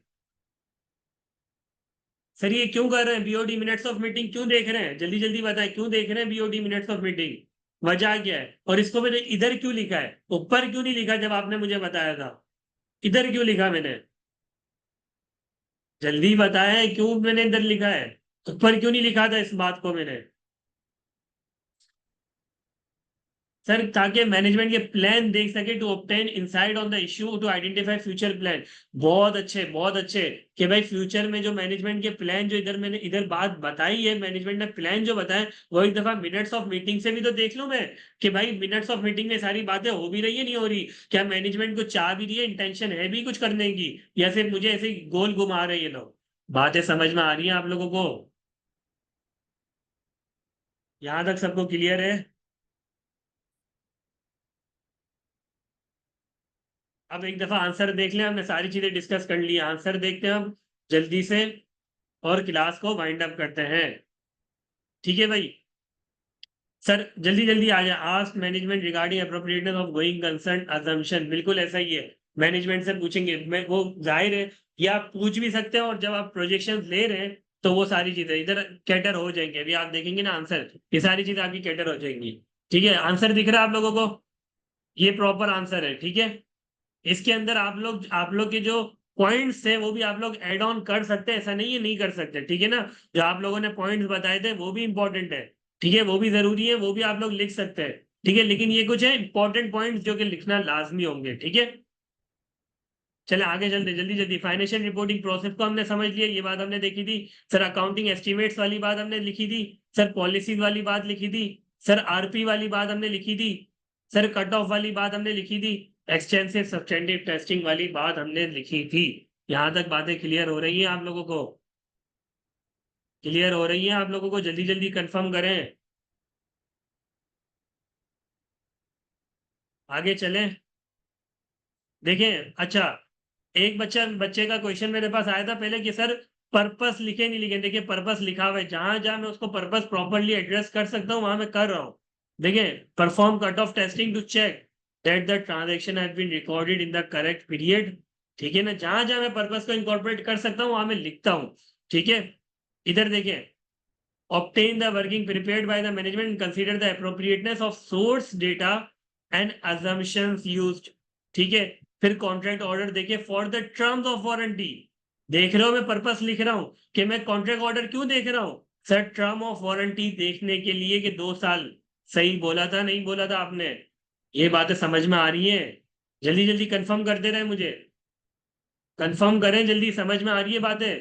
जहां पर्पस में इसको इनकॉर्पोरेट कर सक रहा हूं वहां मैं इनकॉर्पोरेट कर रहा हूं। Sir, ensure that management has discounted or has taken the appropriate discount rate to discount the second year expected claims. Sir, ये वाली बात भी लिख ली। Perform analytical procedure to compare the level of warranty provision, sales and actual claims year on year। Sir मैंने last year पिछले 2 साल का data उठाया, मैंने देखा भाई एक्चुअल क्लेम कितने होते थे, वारंटी प्रोविजन ये लोग कितना रिकॉर्ड करते थे, और सेल्स कितनी होती थी उसके परसेंटेजेस में देख रहा हूँ। सर ये मैं ईयर ऑन ईयर बेसिस पे देख रहा हूँ, एनालिटिकल प्रोसीजर करके स्पेसिफिकली बता भी रहा हूं। समझ में आ रही है बातें? सर सब्सिक्वेंट क्लेम देख रहा हूं, क्यों देख रहा हूं sir? Appropriateness of expectations of claims. ठीक है, कंसीडर कर रहा हूं involving an expert to calculate the warranty provision to be included in financial statement. ठीक है, ये दो मैंने किस लिए लिखे? एक्सटेंडेड वारंटी के लिए। Obtain an understanding of the management process for recording of revenue of the extended warranty. Ensure that the revenue for extended warranty is recognised over the warranty period. यहां तक समझ में आ रहा है सबको? आगे चलें, जल्दी जल्दी कंफर्म करते रहें, समझ में आ रही है चीजें?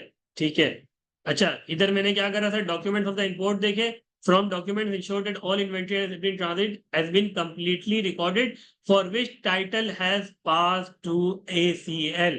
जिसका टाइटल पास हो गया है, मतलब रिस्क एंड रिवॉर्ड ट्रांसफर हो चुका है, उससे रिलेटेड मैं चेक करूंगा कि कंप्लीटली रिकॉर्ड हो गई है या नहीं हो गई। ये बात समझ में आ रही है? आगे चलें। सर इधर क्या देख रहा हूं मैं? सर कॉरेस्पॉन्डेंस देख ली लोकल डिस्ट्रीब्यूटर के साथ, मैनेजमेंट की असेसमेंट देख ली, और ये मेक श्योर कर लिया कि अगर तो कॉस्ट से लोअर है तो आपकी नेट रियलाइजेबल वैल्यू पे आपकी इन्वेंट्री ट्रांजिट रिकॉर्ड होनी चाहिए। सर ऑनरस कॉन्ट्रैक्ट में हमने यही सारी बातें पढ़ी थी। कॉरेस्पॉन्डेंस देखेंगे, स्कूल के साथ एग्रीमेंट्स देख लेंगे, टर्मिनेशन क्लॉज देखने के लिए। ठीक है, verify the termination clause including the amount of penalty. यही आप लोग बता रहे थे मुझे बातें कि एग्रीमेंट क्यों देखेंगे? सर एग्रीमेंट देखेंगे टर्मिनेशन क्लॉज और अमाउंट ऑफ पेनल्टी को देखने के लिए। कॉरेस्पॉन्डेंस क्यों कर रहे हैं?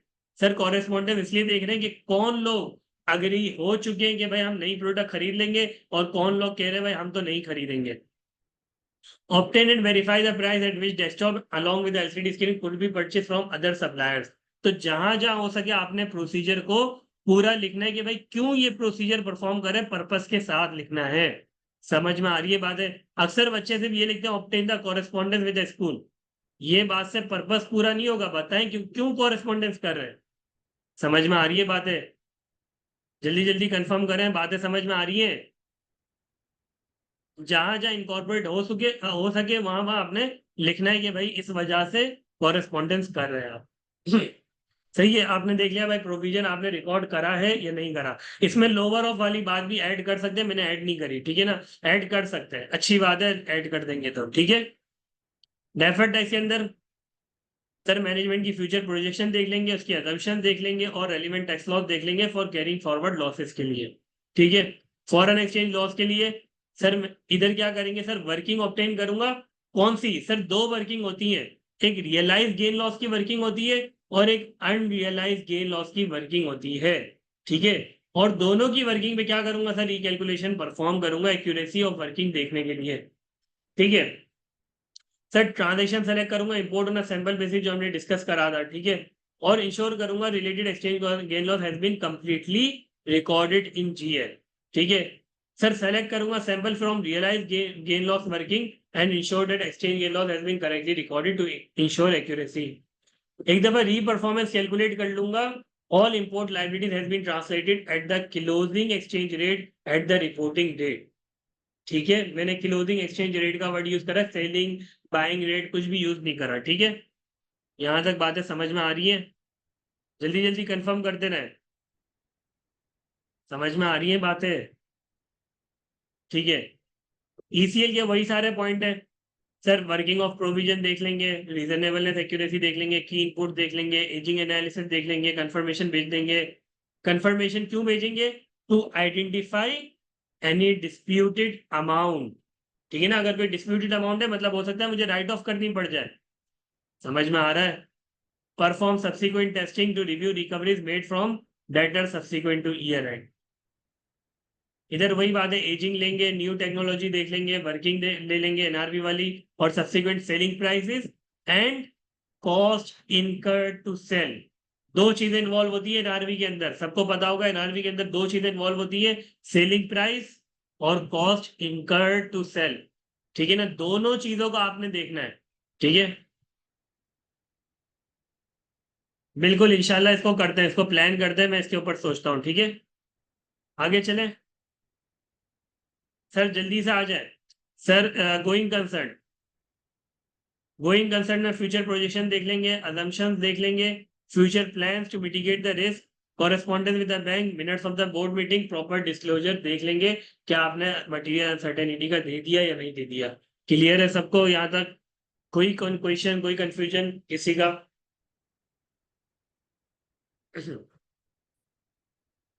क्लियर है? ओके, किसी का कोई क्वेश्चन अभी? जल्दी जल्दी बताएं भाई, कोई क्वेश्चन है, फिर इसको वाइंड अप करते हैं क्लास को। जी बिल्कुल, मैं आपको शेयर कर दूंगा फाइल। फाइल की टेंशन बिल्कुल भी नहीं लेनी आपने। सर वो आप सॉल्यूशन कब तक चेक करेंगे? इंशाल्लाह मैं आज चेक कर लूंगा। ठीक है, और बताएं जल्दी जल्दी, फिर क्लास को वाइंड अप करते हैं।